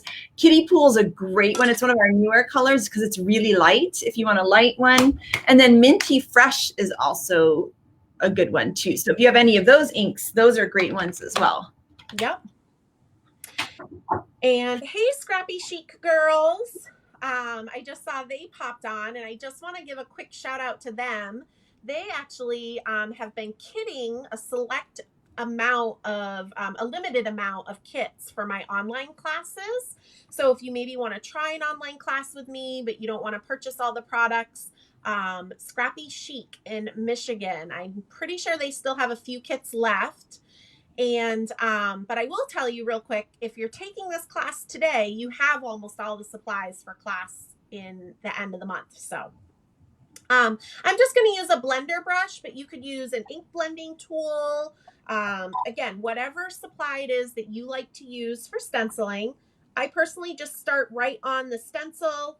I do little circular motions and bring the ink up into the white. And you can do it as light or as dark as you want. I find the days I'm not having a good day that my stenciling is a lot darker, and days that I'm happy and everything's great, it's a little bit lighter.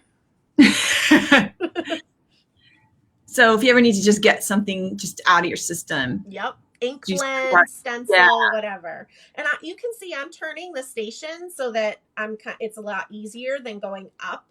I'm going to the side. And then what I'm going to do is lift up my cloud stencil. I'm going to rotate it for the different poofs, bring it down a little ways, remagnet, and then stencil a second layer. Somebody's asking if Kiddie Pool will be coming out as a mini. Eventually, we need to have more 4 colors to do. So I think we're at 3 that don't have the. So once we come out, so if there's a color ink you've been really wanting, let us know because maybe we can make that happen. But Kelly also can't come out with many more inks because then they're not going to fit in my ink pad holder that fits right above my station here. So 3 more pads, and that's all we can do. that's it. Yeah, I can fit 3 more. That's what I have. I have room for I'd 3. have to eliminate I'd have to find room for my VersaFine and one other. I'm just teasing. You can come out with whatever you would like, Kelly. All right. And then once you get that second row, I'm going to do 1 more row. And just keep in mind, we've got that stitched hillside. So if it's helpful for you to have your stitched hillside out so you can kind of see how low should you go? Because that might help as well. I have to say, I was not paying attention, and I kind of made a stencil boo-boo. I'm going to see if I can fix it. I bet you can. Let's see. I'm going to look at I think it's an opportunity to maybe put a bubble there.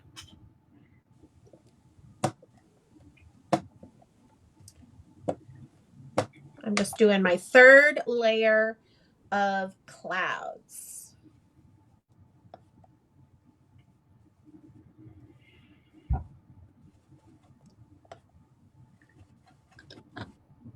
Somebody really, really wants a kiddie pool cardstock. Ooh, yeah, that would be nice. That and like a lavender. That's our other dream. I want a lavender. We're on the hunt. So here are my clouds up close. Remember, everybody's doesn't have to look the same. Cute. Cute. And then after class, I just rinse this stencil because it's water-based dye ink that I use, so it'll rinse really easy. Somebody's asking for Scrappy Chic's info. Scrappy Chic, if you guys can post again in the comments. Oh yeah, go for it, Scrappy Chic. Antonella, there is a handout. It's on lawnfawn's website, this top link right up here. You know me, Antonella, always a handout. Antonella's been taking my classes and she lives in Italy. So I love how the online classes, doesn't matter where you live. All right, since the clouds are out, let's go ahead and we are going to start assembling the cloud card, okay? So first, what I'm going to do is I'm just going to attach my stitched hillside, which I just use a little bit of lawnfawn glue tube. You can use a dot runner, whatever, flat adhesive you would like. I would recommend flat right now because we are going to do a little bit of stamping. So I wouldn't pop up your hillside, just as a suggestion.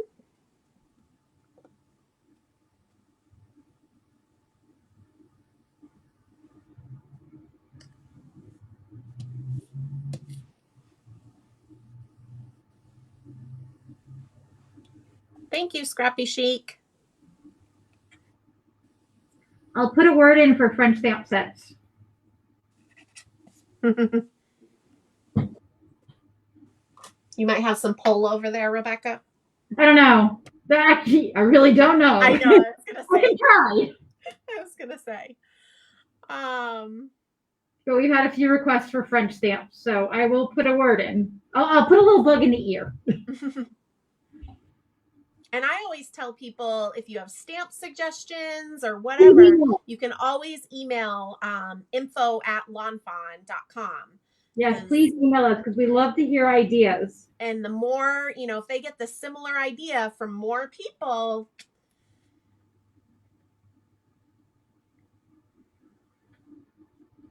Pearlescent white ink would be cool. So Joan said that she made her hillside too short for a landscape. Well, that's totally okay. You can just change the layout of your card if you would like. But just make sure you're not using the hillsides for our second card because that one, they are shorter. So you might have longer hillsides around. All right. So now what we're going to do is start to stamp the sentiments. And I'm going to actually use my mini Misty for this part. And anytime that I want to kind of stamp sentiments among and around the images of my card, what I actually do is I kind of take a few of the images, and I'm not going to actually adhere them to the card, but I'm just going to kind of put them in place. And this way, because the reason why I'm not stamping the sentiments last is because I'm going to be popping some things up, right?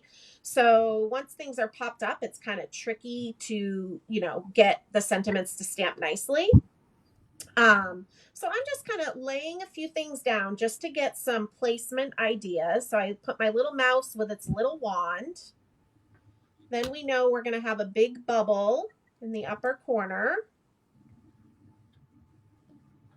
And that's good. That's pretty much all I personally need to put down to kind of figure out where my sentiments are going to go. And then I'm just going to take out my Bubbles of Joy stamp set. And again, you guys are making your own cards at home. So if you want to do a different sentiment, you're more than welcome. Oh, and I meant to mention this earlier, but we would love, love, love to see what you guys create after class today, or maybe even your craft or math, your messy space after, or anything. And just use that hashtag LF create with us. And that will help us. And you can always tag lawnfawn. Feel free to tag me if you would like as well, Jen Shirkus. Yeah, please. And tag. Yeah. So I'm going to I took out When Life Gives You Troubles, Blow Bubbles. And I'm actually not worried about this guy right here, his placement, because I can always go lower or higher on that second mouse. I'm really just kind of making sure my sentiments are fitting nicely among this bubble trail I'm creating. All right. There's one question about somebody's asked, and I'm not quite understanding it. Is the object that carries the glue is on the lawnfawn shop? I'm not sure what object it's about. So this is a lawnfawn glue. This is a glue tube holder from Make It by Marco. I actually have custom Cape Cod ones, and they're on my website, so shirkus.com.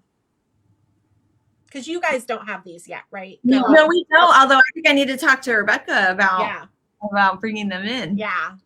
And then somebody's asking about Happy Wavy Sayings, if that's going to be coming back. Yes, eventually. So eventually we will bring back. It's not in the next release, but it will be in the future. But in the next release, some of those other freebies, if you missed out on them, might just be in there. And I saw a question. This is just a mini Misty that I'm using. You can use an acrylic block and an ink, whatever you would like. And I'm going to use some black licorice, black ink. And I moved my stamp images out of the way so they won't accidentally slide when I go to stamp. Oops. I didn't move my images, but I think we're okay. I forgot they weren't glued down. I'm going to re-stamp Blow Bubbles one more time. It's the beauty of using a stamp positioner. Perfect. So on mine, I happened to get a piece of errant glitter, stuck to one of my words. And so I got a little bit of a smear of ink, but I'm just going to use a white gel pen and my reading glasses and use that to get rid of that little mark. Yeah, white gel pen fixes a lot of things too. Yeah. Somebody's asking when the next release is. The next release is going to be in early May. So we're going to have kind of like we did last year. We're going to have one in May and one in June, like early May, mid to late June. So it'll be a smaller one in May and then more like a medium-sized one in June. So that way we'll have a lot of fun stuff coming out. So we're pretty excited about that early May release. We're working on doing that. So, but by splitting things up, we're giving our manufacturers a little more time, and giving us a little more time too, since everything is a little bit crazier and slower with COVID out there. So, So Alicia was asking for straight sentiment strip dies, and lawnfawn does have those. They have everyday sentiments banners and extra everyday sentiment banners, right? Is that? Yes. Yeah. And so Rebecca can link those in there. But yeah, they're really fun because they're just like classic banners in lots of sizes. Oh yeah, I use them so much. We'll link that right now. Sorry. Okay, so now that I have my sentiments stamped, I'm going to just start to attach my items. And what's great is we all kind of already have a card to look at for where things are going to go.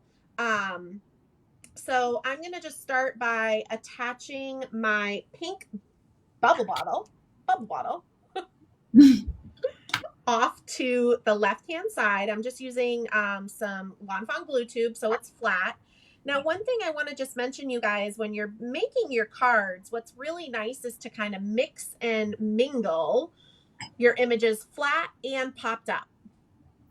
So flat images, I love to use the lawnfawn glue tube. It's quick and easy. And then popped up images, you know, just use pop dots or whatever. And adding that dimension on your cards, it sounds silly, but it's really like adds so much character to your cards when you do that. For the little guy sitting, where did he go? Oh, here he is. Somebody had asked, hold on, let me go back. Yes, someone's able to get a vaccine last minute. That's amazing. Go get that, and then there will be a yes. Go. So Anne, yes, go, Anne, go, run. I know Anne. She lives in Connecticut. Usually just make a collection. Oh, how long it takes to make a collection. Kind of depends. We have different size ones. Our fall, winter ones usually really big because the holidays are so fun.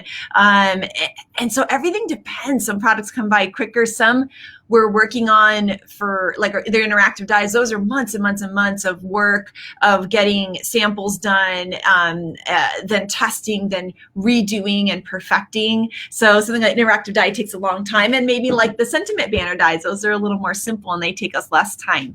So often we have things done, like we have things that are done, they're going to probably be in next spring's release. And then we think we have things that aren't done yet for June. So it just, we're all over the place sometimes. We'll come up with ideas last minute and then sub things in and out.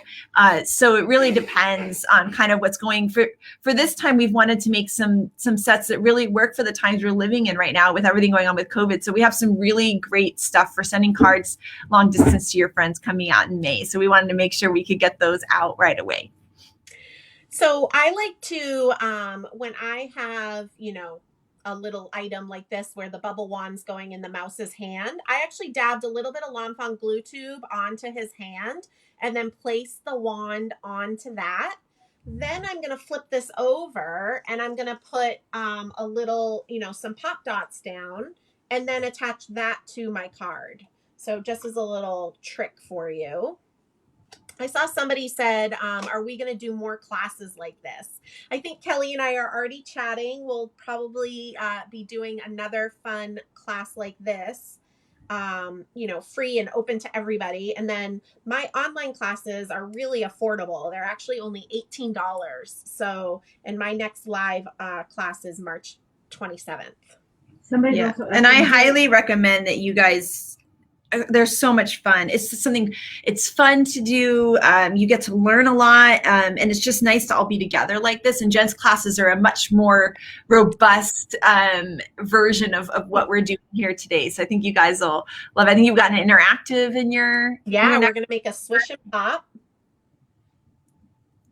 Somebody's also asking who designs the interactive dies, and then we've had a couple of people asking. They've always wondered who designs the interactive dies. They love them. Okay, well, first someone says they're from South Miami. I'm from Miami too. So hi, Donna. Originally from Miami. So so our interactive dies are definitely a group effort. Mm-hmm. Of course, Erica is our main designer, but Rebecca and I here we work back and forth. So Erica is this amazing artist. We're the crafters, and we joke together. We form one functional person. And so so we go back and forth with the ideas. A lot of it's hand cut by Rebecca and I here in the office, and then we show Erica or Renata the pieces, and then we create the actual dies from there, and then go through our testing, make sure everything works. How can we fix this? How can we make this easier? And that's how we get down to getting our what's the kind of the last interactive die. Magic Iris is a good example of one where we had the whole idea done and then realized the die was like the world's most enormous die, and that didn't make sense. So it was just way too big and would be too expensive. So the hard thing for that one was actually figuring out how to shrink it down so that it could be a smaller footprint of a die.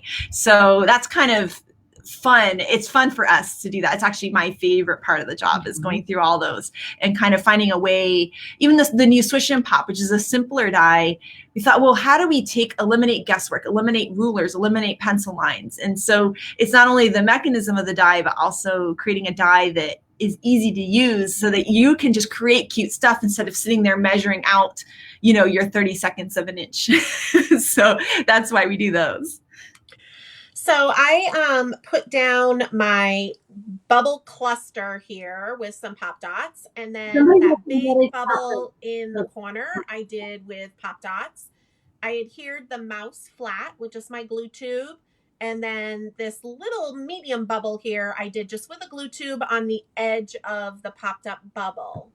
But what I wanted to show you guys is this other bubble cluster.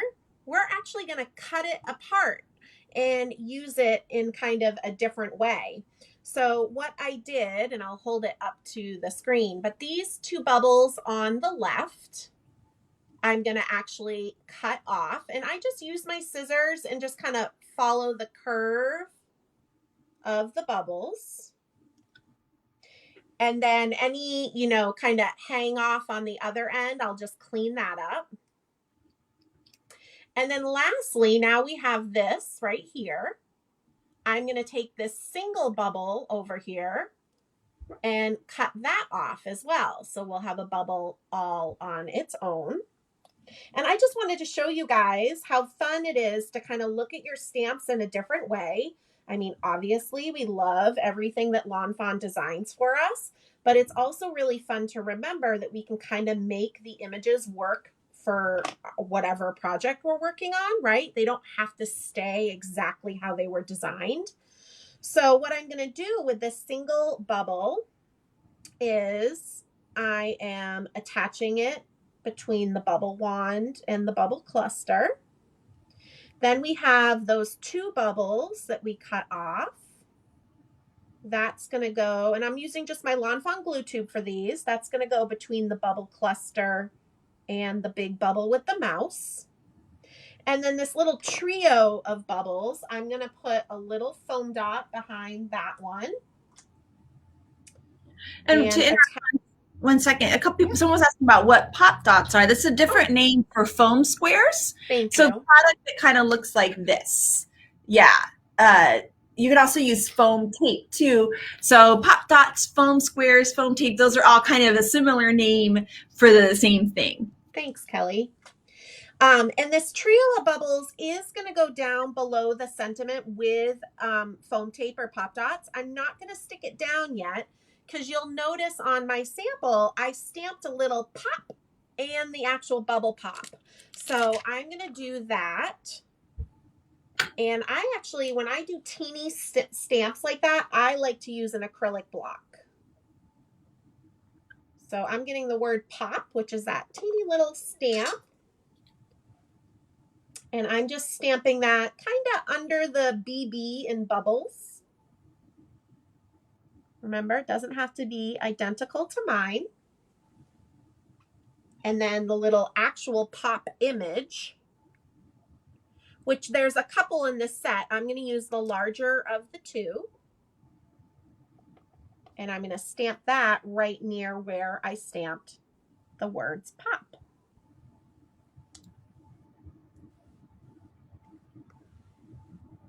And then you can attach, those popped up trio of bubbles.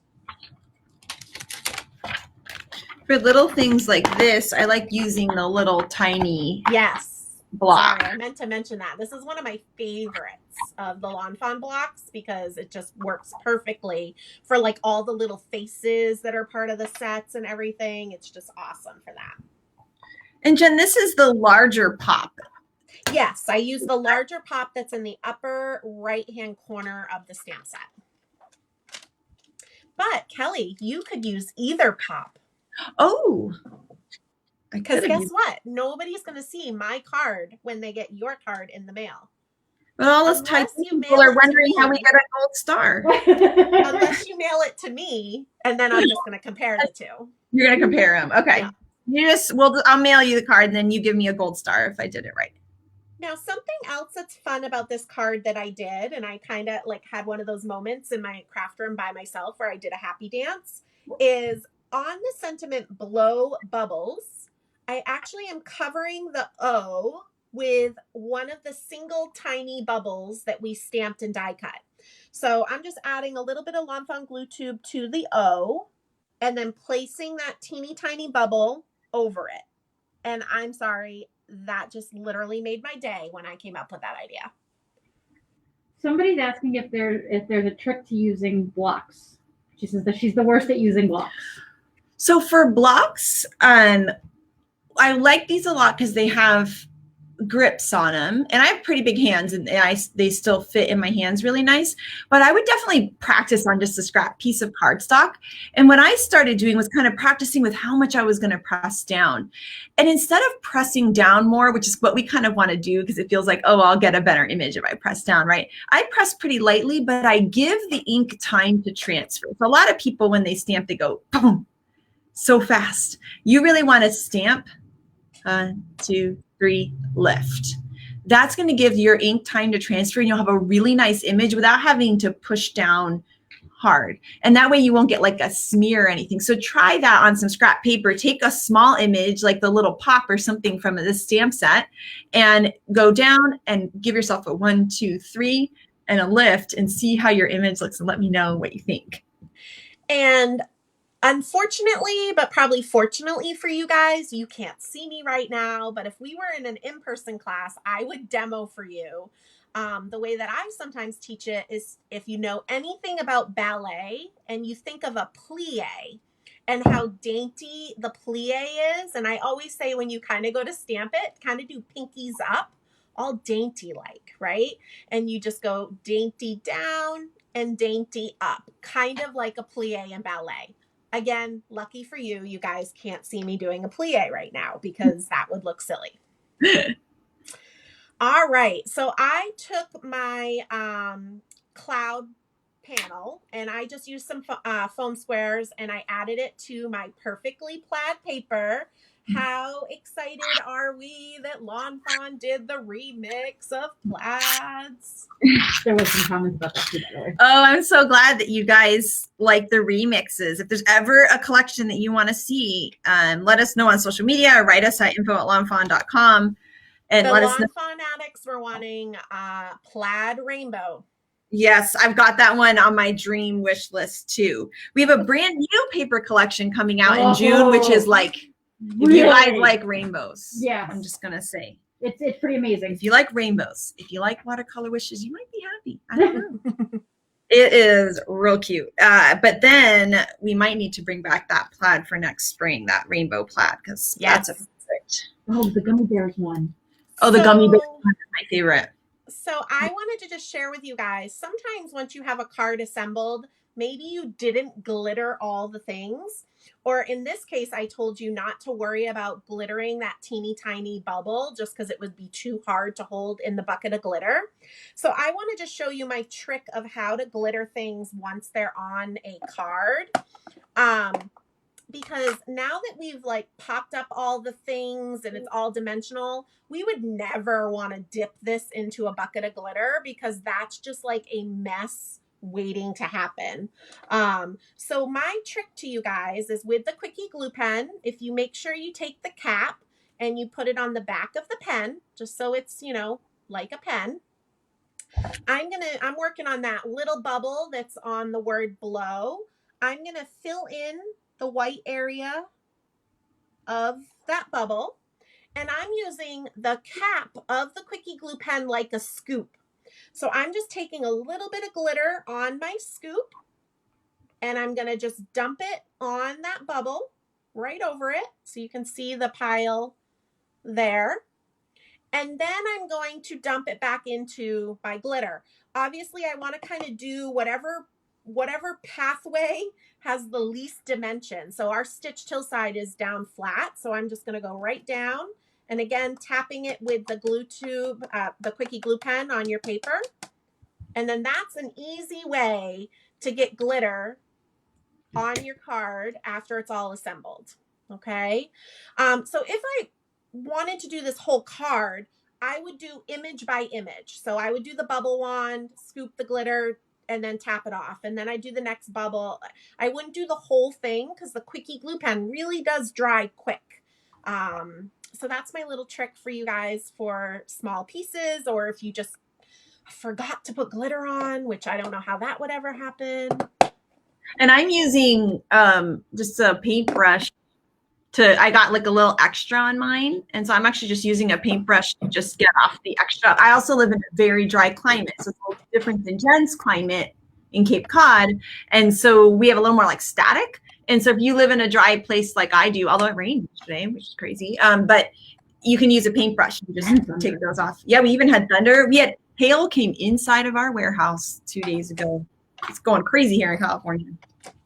I'm just using an ATG gun because this is what I use for the big panels. I just think it's a little bit more affordable, but you can use your dot runner, you can use lawnfawn glue tube, and I'm just attaching this to my card base, which this is a miracle because my cards very rarely make them onto card bases. I'm not the only one.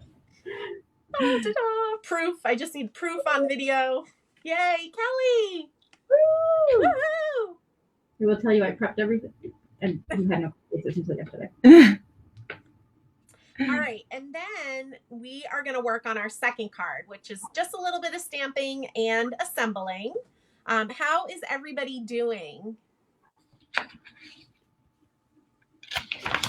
Rebecca's like, I didn't know Jen uses an ATG gun. Yeah. I know, that's what I used to always use. I still use. I don't know why Melissa was saying it was warmer on Cape Cod yesterday than it was in Anaheim. Now, Melissa, if you were watching the reports of Boston, that was not how warm it was on Cape Cod. We're still getting that ocean breeze. So it was nice. I'm not complaining. In March, it was beautiful, but we did not hit the 70, 75 degree weather that Boston did. Yeah, we actually had hail. We have here in California, the warehouses have these skylights with like little vents in them, which is fine because we don't normally have weather. But if we have wind and rain, it comes in. And so I actually had a piece of hail hit me in the face inside. I forgot a mouse. Somebody reminded me. Oh, mouse. Oh, I forgot too. Where did I already lost? We're going to add the bubble wand to his hands. I just put a little bit of glue on his hand and then put the bubble wand into it, and then I flip it over and put some hot dots on him, and then he goes right by that bubble trio we did. It was 72 in Massachusetts yesterday. Yeah, it was warmer than here. Yeah, but we didn't have that, but Boston did. I also have to give a high five. I hear Chris tiptoeing in the background. He is awesome. That's my boyfriend, Chris. And literally every weekend this month, I have some sort of live event. And so he just has to like be this silent person in our home because it's COVID. So it's not like he can go anywhere, right? So thank you, Chris. Oh, here's a little tip. I always have a little container, a little glass container on my desk. And that's where I put all my little foam square pieces. This is actually one of our distributors gives us these and they're just so beautiful. And so I love having it's just something pretty to look at. And then I always put all my little foam pieces so they're not everywhere. And then I can dump them out when I'm done with my crafting session. Don't look at my desk. Off camera. Don't look, Kelly. Yay. I'm so glad you guys are having fun. Thanks for all of your sweet messages. I want to show you too how my card looks a little bit different than Jen's. My hill's a little bit shorter. And it looks just as cute. Yep. Super cute. Did you use the same pinks? I did. I used the RV. Oh. I feel like my RV 13 is. There's a couple of your markers that are weird. Some of my markers are really old, and so it just looks different. It's cute though. I was just curious. Yeah, I feel like I've actually thought about like getting even a new marker or refilling it or something, because I've got a couple of mine that have almost turned dark. I don't know if anyone else feels that way with markers they've had for a really long time. But yeah, that one's, it's like almost neon-y, but it's really pretty. What number was that? It's RV 13. I think my RV 14 is like less neon than my 13 now. Chris is the most awesome patient boyfriend ever. Fact. Okay, so we are going to start working on our second card. Again, if you're not there, no worries. Just keep working what you're working. You can always go back. No stress. For this card, I'm just thinking out my thoughts. It's always a good thing, right? We're actually going to do a similar thing where I'm going to put my blue watercolor wishes. I use birthday candles in my Misty. Now, watercolor wishes is a paper that I cut, the grassy hillsides from as well, or the stitched hillsides. That's a paper that Lawn Fawn carries all the time, and I think everybody should have the rainbow of colors in their craft room at all times because it's amazing. But if you ever need to substitute, some people in my Bubbles of Fun class are already talking that they're just doing an ink blended background on their own or an ink smushed background. There's a lot of options that you can do if you're out of stock. Somebody mentioned that Lawn Fawn needs to come out with just a pad of green and blue. But I mentioned what's nice is the 12 by 12 papers on the Lawn Fawn site. You only have to get 12 sheets in a pack. So you could buy 12 sheets of birthday candles and 12 sheets of, I just spaced it. Is it 4-leaf? Yeah, 4-leaf clover. Thank you. Yeah. Totally spaced it. And then here, I wanted to show you the 6x6 pad. So this is the watercolor wishes, and we always carry this. And then I've got like, mine are very well loved. There's not a lot left in my Spiffy Speckles here. But this is the Spiffy Speckles. We also always carry it. And if you see these two together, the colors are meant to go together. So this one is as if you had your watercolor done for you. And this one has your splatters done for you. So it looks really pretty to do that stenciling we did. Looks really pretty on these splatter ones too. And then we also always color really rainbow because rainbows. So we always carry this one too. And we have those in the 6x6 and the 12 by 12 paper. So you can get like those packs that Jen talked about. If you like a certain color or pattern, you can just get one big pack of those. So just like the last card, I did not adhere anything to my blue panel. I just kind of laid it out for placement. And I'm going to put in the I'm blown away. Now, I'm not going to do the by your kindness yet because that hillside is popped up. So I don't want to it's a second hillside and it's popped up. So I'm just kind of putting that I'm blown away in place, closing my Misty door down on it, and then I'm moving my stamped images, Kelly. Moving your stamped images. And then I am going to stamp that with just black ink. Somebody says they missed the bokeh. Oh, the bokeh paper? That's a cute one. I think that one bokeh one just needs to be available at all. Right? Just like, we could do that. Or that one that also I think it was in the mini pad, it had like the little sprinkle of the stars. Remember? It was like still the bokeh, but it was a long time ago. Yeah, that's a long time ago. Well, then there was the pint-sized patterns that both you and Shari love. I know. Shari and I love all the papers that don't sell as well. So Kelly's never going to ask us a recommendation on papers again. It's okay. That one was a tough one. You had to see it in person. In person, it was so cute. It was really hard to see online because there was so small. And it was very nautical, which is what I liked about it. It definitely had a nautical color palette to it. For those that don't know, I live on Cape Cod in Massachusetts. So anything ocean, nautical, in the summer, I'm a part-time mermaid, all that stuff. I thought you were mermaid. Yeah, right? I'm putting my green, the shorter stitched hillside into my stamping platform. So not the tall one. We're doing the shorter one. Okay. And I'm just going to get By Your Kindness on that hillside.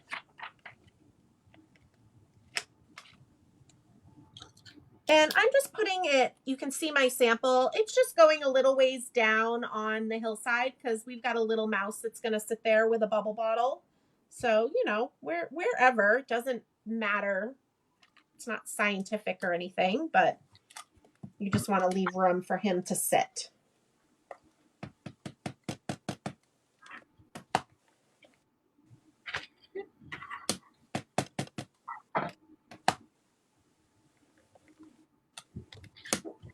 All right.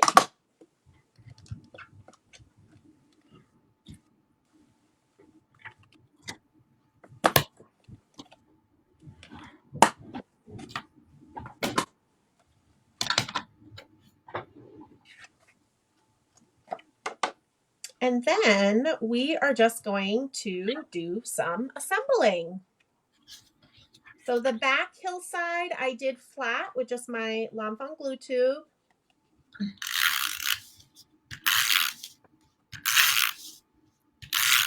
And also, as we're assembling, I know that there may have been questions we might have missed, but at the end, we can, if you guys have a question that we missed, then we can answer those for you too. I'm going to be too busy eating a cupcake to answer any questions. I'm sorry. Just kidding. Maybe. I know, right? I keep staring at these cookies. Well, it's lunchtime here, so I'm like, I'm actually really impressed that none of the kitties have come up here because I thought for sure they were going to come up and be like, "What's this?" All right, and the hillside, the smaller hillside, I'm just popping up with some pop dots, foam tape, whatever you're using. And then I'm going to put the little sitting mouse above that By Your Kindness. Now, I personally, like for something like this, he's actually sitting flat on the hillside, right? But so I just put a little foam dot behind his head. You could reinforce his butt with a little bit of lawnfawn glue tube if you want, but I didn't want him to be popped up of the layer that's already popped up, if that makes sense. So he's on there and he's raised up because I put a pop dot behind his head, and I just put a teeny bit of lawnfawn glue tube behind his butt, his legs, whatever you want to call it. And then same thing with the bubble bottle.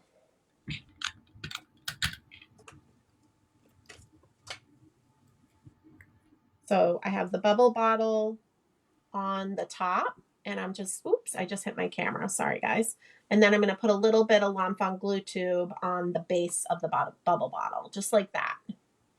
And then that's going to sit on the hillside that's already popped up. Somebody's asking what's the best tape that sticks to glitter paper.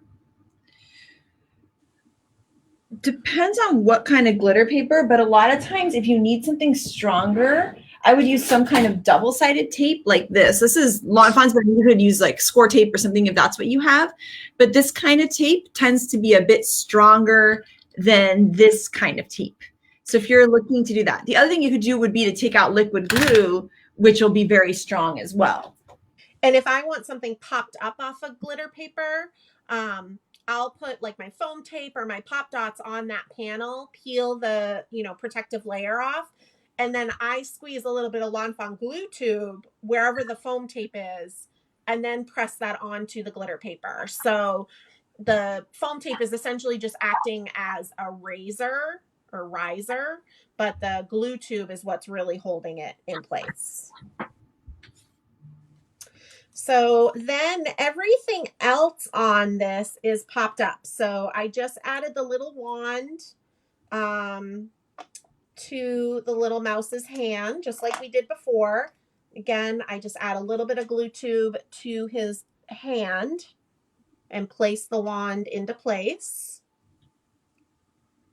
And then add the pop dots on the back. And he's going to go over on the far left of the card. For the big mouse that's at the top, what I like to do on the big bubble, I like to put some glue tube on the back of his bottom side where he's going to rest on the bubble. And I put him onto the bubble first to kind of get his positioning, just like that. And then I'll flip this over and put the pop dots on or foam tape.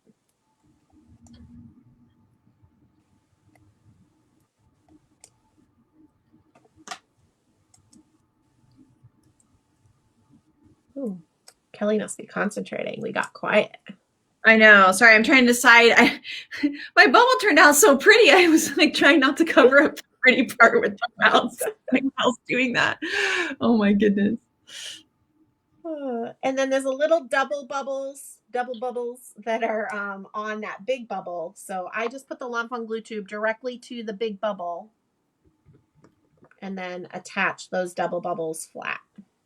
I love this little guy's face because you can tell he's like having fun, but like also a little worried.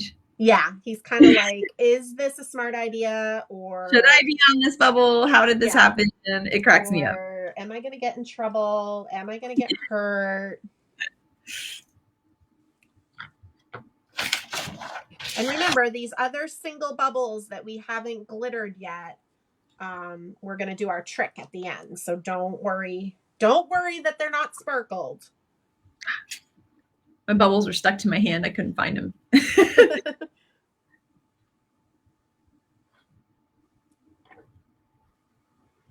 So funny. I have an extra medium bubble, but remember I was telling you like my bubbles kept falling out of all my kits.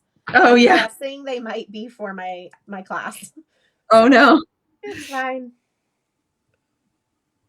Oh, I don't know why I put glue tube on those. Those are popped. Silly me. Silly me.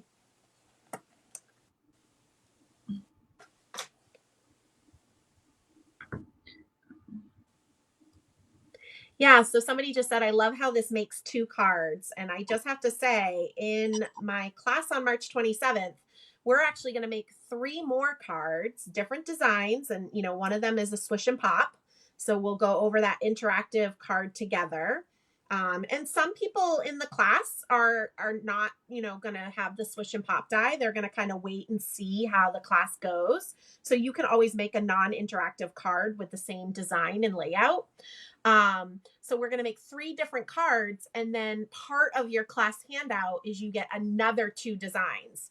So that's 5 designs from my class. And then the 2 designs from today, that's 7 designs with almost all the same supplies. So tons of inspiration and ideas, and hopefully it'll really get like your creative juices flowing. That's my hope. I love All right. You could take these designs and use different sentiments. Like this one could also have the troubles and bubble sentiments. You can, so depending on what you need for your stash, you could, or what you want to send out, you can do that. And I love the idea that you can take designs that you've done and either turn them into an interactive card or turn an interactive card design into just the normal stationary card. So I love that, like you can have options depending on what you want to create that day. Or if you have a really cute card design you've done in the past and you thought, oh, I want to make this interactive, why not use it? You know, you can kind of get ideas from yourself or from your friends or from really cool classes, like what Jen does too. That's one thing, and that I really just personally love about lawnfawn's images is that they all mingle and work well with each other. So, you know, the mice have been in a few different sets now, and it's fun because you can gather all your sets with mice and come up with all these different things. I mean, these mice look so cute with all the baking mice, and I just love how everything works together. It makes me use my supplies that are a bit older, and come up with more creative ideas as well. And I love seeing the ideas that you guys come up with, which I'm going to like sneak peek something, but the Lawn Fanatics Challenge, which happens every 2 weeks. I'm part of it. Nancy, who works for lawnfawn, runs it too. And then we have a whole design team. But that's a really fun way to get ideas or get your creative juices flowing. Just see what the challenge is for this week. But our new challenge starts tomorrow. And Kelly doesn't even know this, but it is the books, movies, music theme, which is always mind-blowing to me to see what everybody creates. Like, you basically use lawn fawn sets and recreate a song or a book or a movie. I'm actually really impressed with the one I came up, not gonna lie. Usually I struggle with that theme, but I cannot wait. So you guys will have to watch. And the best way to see what people are posting is to look at the Lawn Fanatics hashtag. It's amazing. I'm probably going to be sharing all of them on my Instagram stories because I'm always so blown away. Yeah, they're honestly, oh, pun intended, right? Yeah, right? I was just looking at that. It's my favorite challenge of the whole year. It's so cool. Shari recently did a Kermit Rainbow Connection themed card we have a video on. So that's a great way to get inspired, to kind of see how she was inspired by that whole cute Muppet song and episode to create a card. And so it's just a really fun way to get creative and look at your stamps in a whole new way. Yeah, so awesome. Yay, look at us. By the way, I have an extra bubble too. That might be my fault. So I love that we have an extra bubble too. So I don't know, maybe. Oh, I know, Kelly. We forgot it on our last card. Oh, did we? Yep. It goes on the back behind the big bubble. Oh, yeah. Yeah. Yeah. Lost bubbles found. You know, can never have enough bubbles. Mystery solved. Yay, you guys, we made 2 cards. So cute. I love it. Okay, I've added mine. So just a reminder, and maybe Rebecca could just type it one more time for me.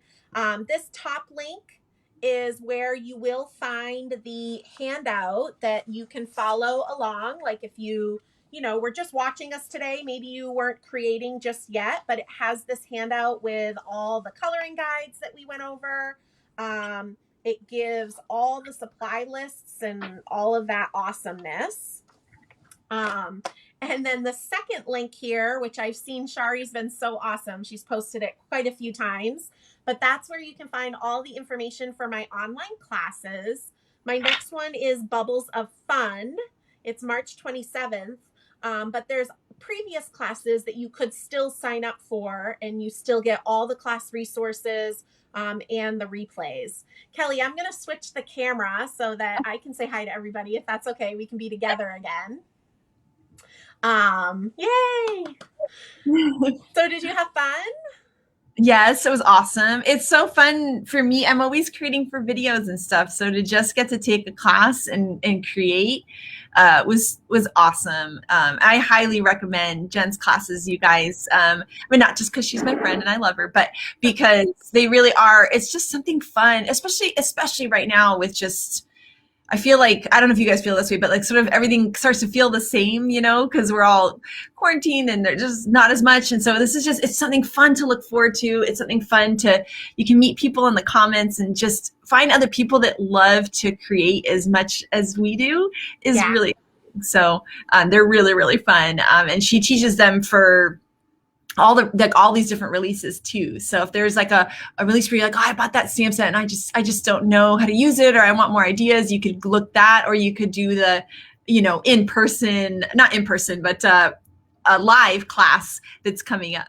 Yeah. Thank you so much, Kelly. And some things that people have been saying is that like They love that they're actually using their stuff. You know, I mean, we love to collect it all. We love to organize it all, but it's so fun to actually, you know, use it and see different ways to use it. And it just makes me so happy when everybody shares what they've created and substitutions that they've made, depending on maybe they have different sentiments set or different paper or whatever. It's so fun, and it's made me so happy. And we have a fun little community of some people who have been taking all the classes. So we've built up this fun little community where each class is in a separate Facebook group. So they're like, oh, hey, you're here. Yay. You know, and they're making new friends, which is really fun. Oh, that's awesome. Oh, yay. Someone just got their stamp set. Woohoo. Yay. Now you can create. Yeah. The replay will be available just a few minutes after we end. So you can rewatch, rewind, go back, do whatever, make a bajillion bubble cards. It's all good. Oh my gosh. So many people for their first class. It's so exciting. Yay. Yeah. I wanted you guys to see kind of how it goes. And it was a good excuse for us to get together and create together. But they're really so much fun. So much fun. Oh, someone's a Jen groupie. So am I. Aw, thanks, Kelly. Guys, I know there was a lot of questions. So do you guys have any more questions that we may have missed that you'd like us to answer? You can put them in the comments there and we'll answer those. Yes, Jen is an awesome. You've been teaching for a long time too. You've been teaching. I don't want to say how long. Yeah, I used to manage a paper crafting store. It's probably close to 15 years now. I've been teaching, especially card making. So it's fun. I love it. I love that this is my job and I get to inspire you guys. Yay. Look at all the awesome comments. Oh, it's been a couple people's birthday this weekend too. So that's great. Happy birthday, everybody. Oh, people love the handouts. A lot of people's first class. Oh my gosh. Is it cupcake time yet? Oh, I know, right? Should we be eating cookies? Also, I mean, guys, look at this cookie. How cute is this? Oh my gosh. Oh, wait. Hold it this way. There you go. So cute. It's so cute. Yeah. And then if you guys didn't see, like, the cupcakes are adorable. Like, look at this. Can you have them? And then do you mean the one with the handout? Rebecca will post that right now. Yeah. The etch ruler, those are on lawnfawn's site. So we'll link to those as well. Too, yeah. Someone's gonna go get crafty. Let's see. It's their first class with Jen. This is where I wish I was. Past the fear of wasting paper. I hear ya. Oh, someone says to give a big hug to my little boy. I know my Miles. Aww.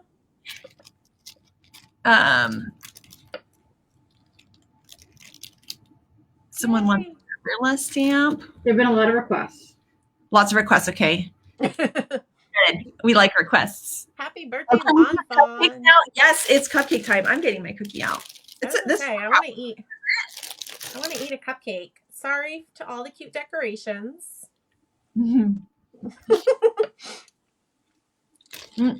Somebody wants a Lawnfawn sweatshirt. I know. I was so sad I couldn't find my sweatshirt. How do I lose a sweatshirt when I haven't left my house in 12 months? That's why, because you haven't left your house in 12 months. I know, right? Somebody ate cookies while crafting. See, that is a smart person right there. We should have been. I know. You want a cookie? I know. You want a bear? Fox? No. Oh, fire! She needs the fire truck. I like the fire truck. Our former paramedic needs the fire truck. There is a doggy set like the kitty set. There's more dog stamps than cat stamps. Because, we might be dog people here. Whatever. I still love you. Yes, please make hoodies and all the things. Somebody's been taking class with Julie Kelly. That's great. Oh, Julie's awesome. Yeah, I know she's been doing some distance in person and virtual. So cool. The original. Oh, someone wants to see the original Lawnfawn. Oh, there was also been. Here he is. This is Francois the Lawnfawn. This is the deer that Lawnfawn is named after. Heather says we should do this every 6 months. It might be sooner. This is fun. It might be sooner. Might be sooner. You can never have too many cat stamp sets. I like that. How did the cupcake decorations not get oily from the frosting? I think they're on toothpicks, right? Yeah, they were on toothpicks. And then. Oh, wow. You guys have some fun ideas in here. I don't know what she printed this on, but it was set in this. I don't know. Brenda might be on. She's the one that made them. Someone's taken a class with Kara, and it was amazing too. That's awesome. Yay. People want this with every release. Oh, someone's mom had a ceramic deer just like that. Oh, that's great. I have an actual lawn fawn at my house. So I have an actual like lawn ornament fawn in front of the house, in my house. So right by my door. I'm trying to nicely eat this cupcake on camera. It's hard. Let's see. Can we still subscribe to previous classes? Yes. So Jen's classes, you can do the previous ones and get the handouts and the video. It just won't be live, but it still has all the information. A lot of people if you're taking a previous class, don't feel like you're left in the dark. If you have questions, you can still email me or tag me in the Facebook group where the class is held, and I will still answer your questions. It's hard to eat gracefully. I know. I didn't really think of that part. What did you do today? Oh, we just watched Kelly and Jen stuff their face of cookies and cupcakes. Oh, someone has living lawn fawns on their property. Oh, I love that. We never get deer around here. I love it when people post pictures and videos. I have friends that do, and it's just great. Jackie just said she should stalk me for one of these cupcakes. She actually lives on Cape Cod. She could show up at my door. That's great. Sorry, Jackie. I promised one to Chris. Oh, people want mice playing golf. Now, my husband would love that. Yeah, that might be He has built a golf simulator upstairs. This has been his project here at Lawn Fawn. There is now a golf simulator. He's almost done building the whole thing, but it's like something like at the golf store. It's crazy. Intense. And so you'll be working, and all of a sudden you hear chikum, chikum upstairs, and then golf balls into the wall. Kelly, somebody just mentioned they love the artwork behind you. Do you want to talk about that? Yeah. So this was actually made by my friend Deb, who is like the most talented decorator and organizer. She's just amazing. And she's this amazing crafter. And this is all of Lawn Fawn papers for our first 10 years. And she made this. So what she did was she cut little squares, and they're frames from IKEA. They're little squares of paper, and she arranged them in rainbow order. So it's a really cute home decor product that you could do with like those leftover scraps of pattern papers that you may have, or maybe papers you haven't used them in 3 years or something. You can use them for something like this, and look how cute that turns out. I'll tell you guys what the size, since I've got my ruler here. I'll tell you got your ruler handy. Frames of it too that we just have at home. Oh, that's right. That goes onto the colors. The squares they're 2-inch squares. So they're 2-inch squares, and then those IKEA frames. So if you guys want to, it's so pretty. And then she just taped it to that like brown chipboard piece that comes in the frame. She just taped it to those. Actually with an ATG. That way it's nice and strong. Yeah. And it looks. I could even do that. Oh yeah, this is something you could do like on a rainy afternoon. It would be a fun project. Even with kids, it would be fun because they could help put the papers in order. So that's a fun thing. So I'm grateful for. Yeah, somebody said it looks like a quilt. Yeah, really Deb did some other, she did we have some little gallery walls and stuff here in Lawn Fawn, and she put those all together. Oh, guinea pig stamps. That's a good idea. That'd be cute. I know there's people want a gopher here at the office. We've got bees and bugs from last spring. We do. Yes, more cat sets. Yes, sports stuff. We've talked about doing some sports stuff. I love that. So fun. I'm so glad everybody spent time with us today. A nice long cover your bum cozy Lawn Fawn sweatshirt. We got the hoodies. This one's a little bit shorter. I'm also very tall. So this one on not as tall people. Oh, hi Dawn. Oh, hi Dawn. Is that an LF water bottle in the background? I don't think we I think they see mine. Oh, you have with the sticker on it. It just has a Lawn Fawn sticker on it, but no, it's just a corksicle.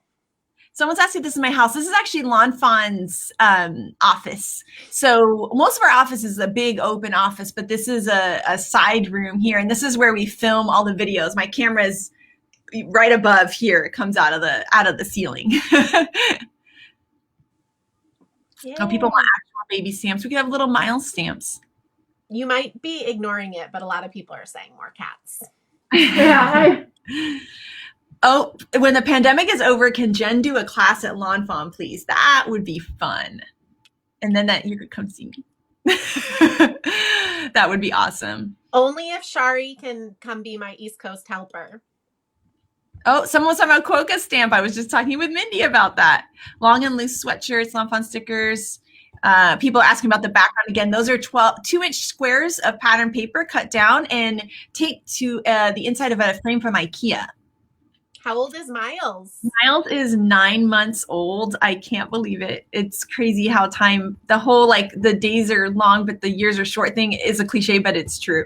It's going so fast. He can crawl now. He can pull to standing. He's a warehouse baby, so he's always here hanging out at the office. We put him in boxes a lot. He likes it. He has the best birthday month ever. Yes, he's a May baby, so he'll be turning 1 soon. Which once again, I just don't even know how to it's just gone so fast. But somebody just asked if the Doodlebug classes last year were my last in-person classes. That was my last time I flew last year. It was the first weekend of March, but I think it was the Friday after I got home from Doodlebug, I actually drove to a store in Connecticut, Inspiration Station. Unfortunately, she's not open anymore, but that was my last in-person class was in Connecticut. But the Doodlebug was my last on a plane class. Somebody said don't ship Miles by accident. Yeah, and he more babe. Don's a May baby. Yeah. I know he was born on his grandpa's birthday, which is kind of fun. He was very late. He decided to wait till his abuelo's birthday. So Miles loves Copic markers. He does. It's one of his main entertainment sources here is holding. Eventually he'll figure out how to take the caps off and that'll end. But for now, I miss seeing you guys at Clipper Street too. I miss getting to go to Canada every year. And I was going to go to Clipper Street last spring for the first time. Oh, that's right. Oh my goodness. Oh, people want some French sets. Yeah, we were talking about that when you stepped out. Yeah. So they want some. Oh, thank you guys for the sweet comments about Miles. He's such a sweet boy. He's such a good boy. He's hanging with Dad and the pups today. Yeah. A few more. Awesome. A lawnfawn angel policy type stamp. I know a lot of people want the logo, but because of trademarks, we're not really supposed to put it on a logo or on a stamp, which kind of stinks because I would love one too. But that's why. Is the right white frame 16 by 20? I think so. It's IKEA, so it's going to be so ish, right? I think that, it's IKEA, so the sizes get weird. This one is, it's about 17.5 by 22. So I think it's the slightly larger than 16 by 20 that IKEA has. There's nothing in IKEA is the normal size. Oh, the Clipper Street people got to do the kits themselves. That's great. Yeah, I was able to get them prepared to them and shipped them, and so then Anna could pass them out to everybody. Yeah, some people are asking about the masked bear. Take a look in May. It might be coming out. Ooh, hedgehogs. Yes. I love hedgehogs. Boating scenes. Yeah, someone says it's metric. Yeah, so that's the IKEA in the back. They're metric. Somebody wants to see your ink pad storage, Jen. That's going to be hard for me to show, but if you actually either go to Holly, if you go to my Instagram or Lawnfawn's Instagram, I posted a picture of my desk yesterday with the cupcakes because they've been taunting me. Or just send me an email and I can send you a picture. But I don't want to touch anything and mess up what's going on here so that we can be live together. Looks like some people, their last pre-pandemic trip was to the Creative Escape event here at Lawnfawn headquarters. That was kind of my last. That was our last thing. Our last thing, seeing people and doing a big thing was that because we were in California, we were shut down pretty early. So it was right before everything. That literally was 2 weeks before. Yeah, 2 weeks before we shut down completely here. So so I was so glad that we got to, I thought about that so much. So glad that that event was earlier so that we were able to do it. Awesome. So more pins. We will have some pins in the future. The sleeping sloth, eventually the Black Friday guy, he will eventually come out too. Not quite sure when, but he will too. The I Like Nap sloth. He's pretty cute. Pandemic pandas. Oh, a nutcracker set. I know that Shari would love that. Yeah. Do we ever come to the East Coast? Yes, because Jen teaches on the East Coast. So when things are normal, she teaches at a lot of classes. I mean, really all over the country, but many on the East. She's on the East Coast herself. So definitely follow her newsletter, because when things open up again and she's able to teach again, then you'll be on the newsletter and find out where she's headed to. Even if you don't live on the East Coast, but Midwest or. Yeah, I travel all over North America because I get up to Canada quite a bit too. There have been a bunch of comments about opening up the vault and re-releasing some old retired stamps. Just throughout the whole thing, there's been a lot of questions. Okay, that's good to hear. If there's ones that you like, send us an email, comment on a post and let us know, because we want to hear. We should do a poll or something, because we want to hear which ones you'd like to come back. So we'd love to bring some stamps back. And then they're asking about more flip-flops. Oh, there are more flip-flops coming. So that's pretty exciting. You're getting Kelly to give away all the secrets. We should just keep her on here longer. You're so easy, Kelly. I can't wait till Miles gets older. I know, right? I'm not the best at keeping secrets. I get too excited. You cannot keep a secret for the life of her. There was one, what was it recently? Rebecca got, no. Oh, when somebody was pregnant and I knew, I kept a secret for a long time. Yeah, I loved visiting the Scrap Shack in Texas, and I was at Scrapbooker's Emporium in Texas with Mickey. All the stars, all the heart stamp sets. That could be fun. Lori has been listening to me in my classes. I might be like brainwashing people to want certain sets that I want, so that they're saying it. That might be happening in my online classes.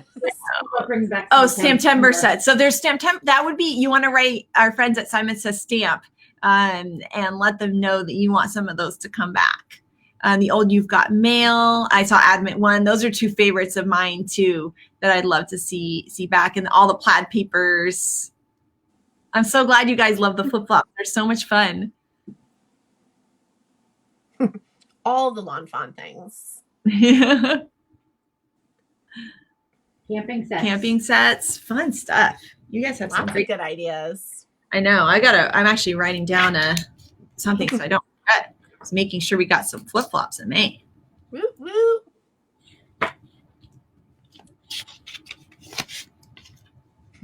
I love sweater weather. Oh, that makes me happy that you like sweater weather. That was one of my favorites.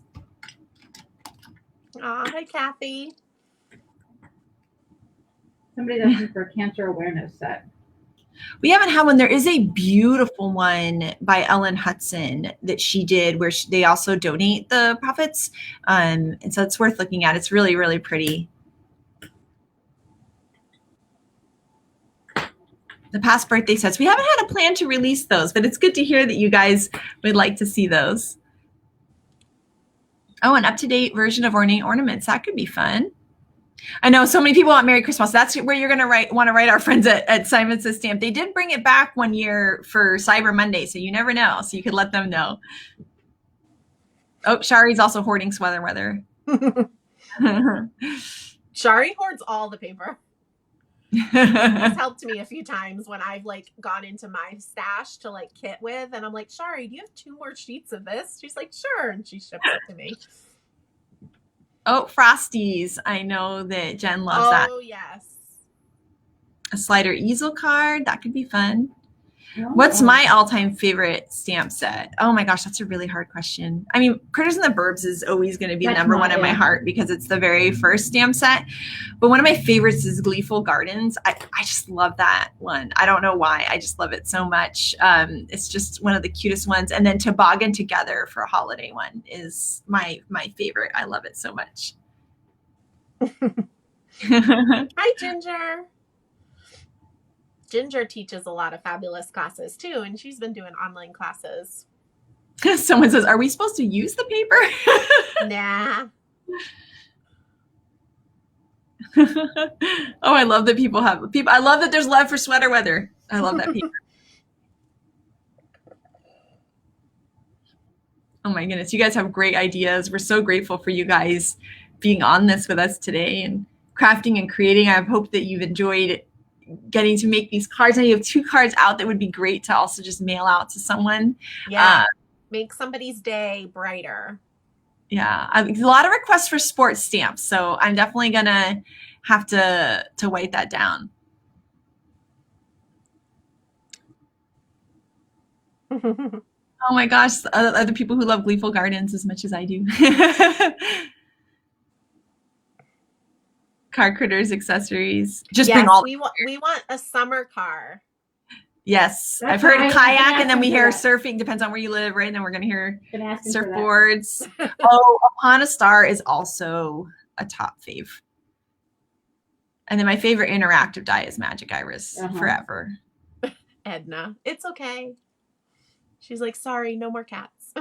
Says, when does the class start? Did I miss it? Yes, it did. The class is over, but the replay is going to be posted soon on our Facebook page. We're just chatting a little bit. Yeah, we've been on here a long time. I know. Gosh, I know we got too excited. We were just chatting and having fun, right? Yeah. Oh, more music sets. Someone's got Band Kids.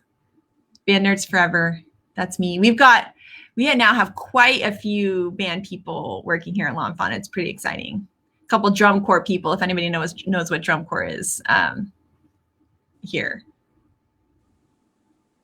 Oh, stand-up paddleboard with a critter would be really cute. That'd be really good. Oh my gosh, that would be adorable. Like that one. Oh, someone else has Magic Iris as my fave.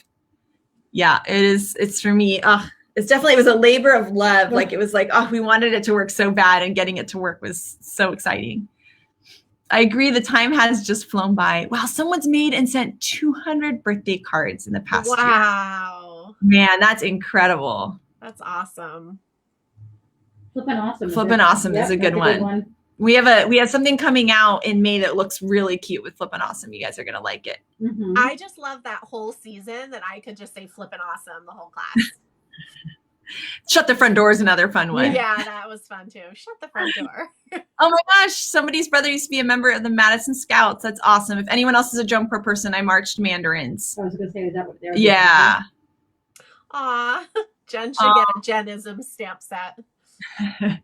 I should actually come up with my own to go with my Cape Cod stamp set. Magic Iris and her are still working on being friends. If you ever have issues, just write in to us and we'll help you out because we want to get that Magic Iris working for sure.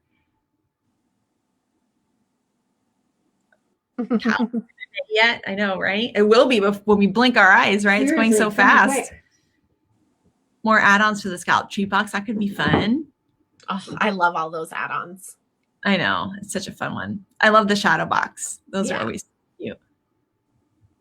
Somebody made 50 Magic Iris cards for Christmas cards. That is impressive. And I saw them. Eric made them. They were incredible. Wow. Oh, birthstones and birth flowers. That's really cute. Oh, I'm so glad you're loving the pop-up desk. Oh, you guys are so sweet. I hope that we can do another Chibitronics collaboration. With the craziness of everything the past year, we hadn't done one, but hopefully in the future. Oh, pigs. You know what's so funny? I've had that in my head. I'm like, we don't have enough pig stamps. Pigs are so cute. Joan Mauer, stay tuned. I'll help you in your reveal wheel. Yes. And we do have another cute reveal wheel window add-on coming out in May too. I'm going to be doing an online class of all interactive cards. Someone says hanging paper lanterns. That was one of my favorite sets, was Lunar Lights. It's a retired set. So it'd be fun to kind of create an updated version of that. I'm still missing that I want. Yeah. I know I really wanted something I made a red envelope for my son for Lunar New Year this year. But I used the cow as for Year of the Ox and the alphabet sets to spell. So, oh, somebody was a part of Imperial Dragons. That's so cool. Other drum corps people. Curtis barbecue. Oh, that would be fun. Oh my gosh, you guys have such fun ideas. Oh, positive. That's cute. Yeah, piggies. Yes, the guinea pig kind. Oh my goodness, that's so awesome. More Halloween. Well, we'll have some of that coming up soon in August. Oh, thank you guys. We're so grateful for you guys for hanging with us today. We love seeing your requests. We love that we got to craft together.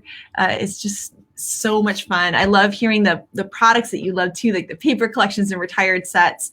That's so much fun to say, or how much interactive stuff you love, like Chibitronics and Flippin' Awesome. So cool. When will the interactive class be? Soon. And then, oh, someone's son was in the pep band at UCSD. All three of the lawnfawn owners did the pep band too. Yeah, we've had a lot of furniture requests, so I've definitely got that one written down. There might be something in May to make you happy. Giving all the Oh, well, you know, they're taking the class today to get all the hints. Thank you guys so much. Thank you guys.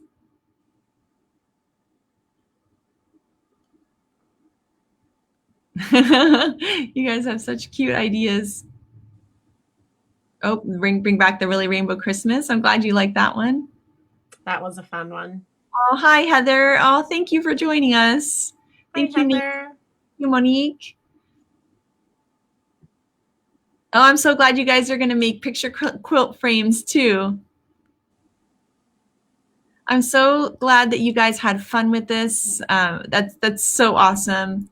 Remember, if you post anything, to use that hashtag. It's LF Create With Us. Yeah, so maybe I'm actually going to I'm going to tag the handout one more time too. Yeah, I'm going to do hashtag LF Create With. I'll type that in there too. Thanks, guys. Yeah, use that. Yeah, because I can't wait to see everybody's cards. Oh, some people are asking what the heart on the front of the bottle was. There's a tiny little heart in the stamp set that you can use on its own, or it fits in the bottle. You can also put the tiny bubbles in the bottle too. They fit. Oh. Yeah, so you can either decorate the bottle or not. Yep. Oh, that's better there with the white behind it. Yeah, but then there was a glare from the computer, so I'm not winning either. I tried. But yeah, there's a tiny heart and tiny little bubbles. Oh, I'm so glad you guys are having fun. I hope that we can do this again, because this has been such a blast to get to do this with you guys. Someone's asking if any other activities for LF birthday. This has kind of been our fun birthday activity this time, but we really hope to do this again, because I've had such a great time. Oh, Jen's not going to spill secrets. Yeah, I'm the secret spiller. Well, it's different when you own the company, or like in this respect, I mean, she's talking about Tim's new blender foam. Like, that's his product. Like, I'm not allowed to tell those secrets. Yeah. Oh, man. Well, we are so grateful for you guys. We hope that you're able to maybe keep crafting today, or I know I'm going to take my son to the park so he can just crawl in the grass. He loves it. So someone's asking if we're ever going to do an in-person thing like we did in Irvine. Hopefully in the future we can do them again. I know we usually do an event twice a year at Stamp Fever. There's the event in Irvine done by Creative Escape Events. So it'd be nice. Someone wants to have Miles visit. I know next time we'll have to do that. He's at home with Dad right now. But yeah, so we'll have to put Miles on here next time for sure. And then we can get back to in-person events when it's all safe for everyone to do so. And maybe we'll be able to do both virtual and in person, because it's nice to be together from all around the world here. So awesome. And if you guys have any questions about the handout or the class today, feel free to reach out to me too, because I am an East Coast Fawny. The girls in the office that answer emails and stuff, they might not know the specific answers to what we did in class today. So feel free to reach out to me. I do have my information on the front page of the handout so you guys can find me. Oh, wonderful. Yeah.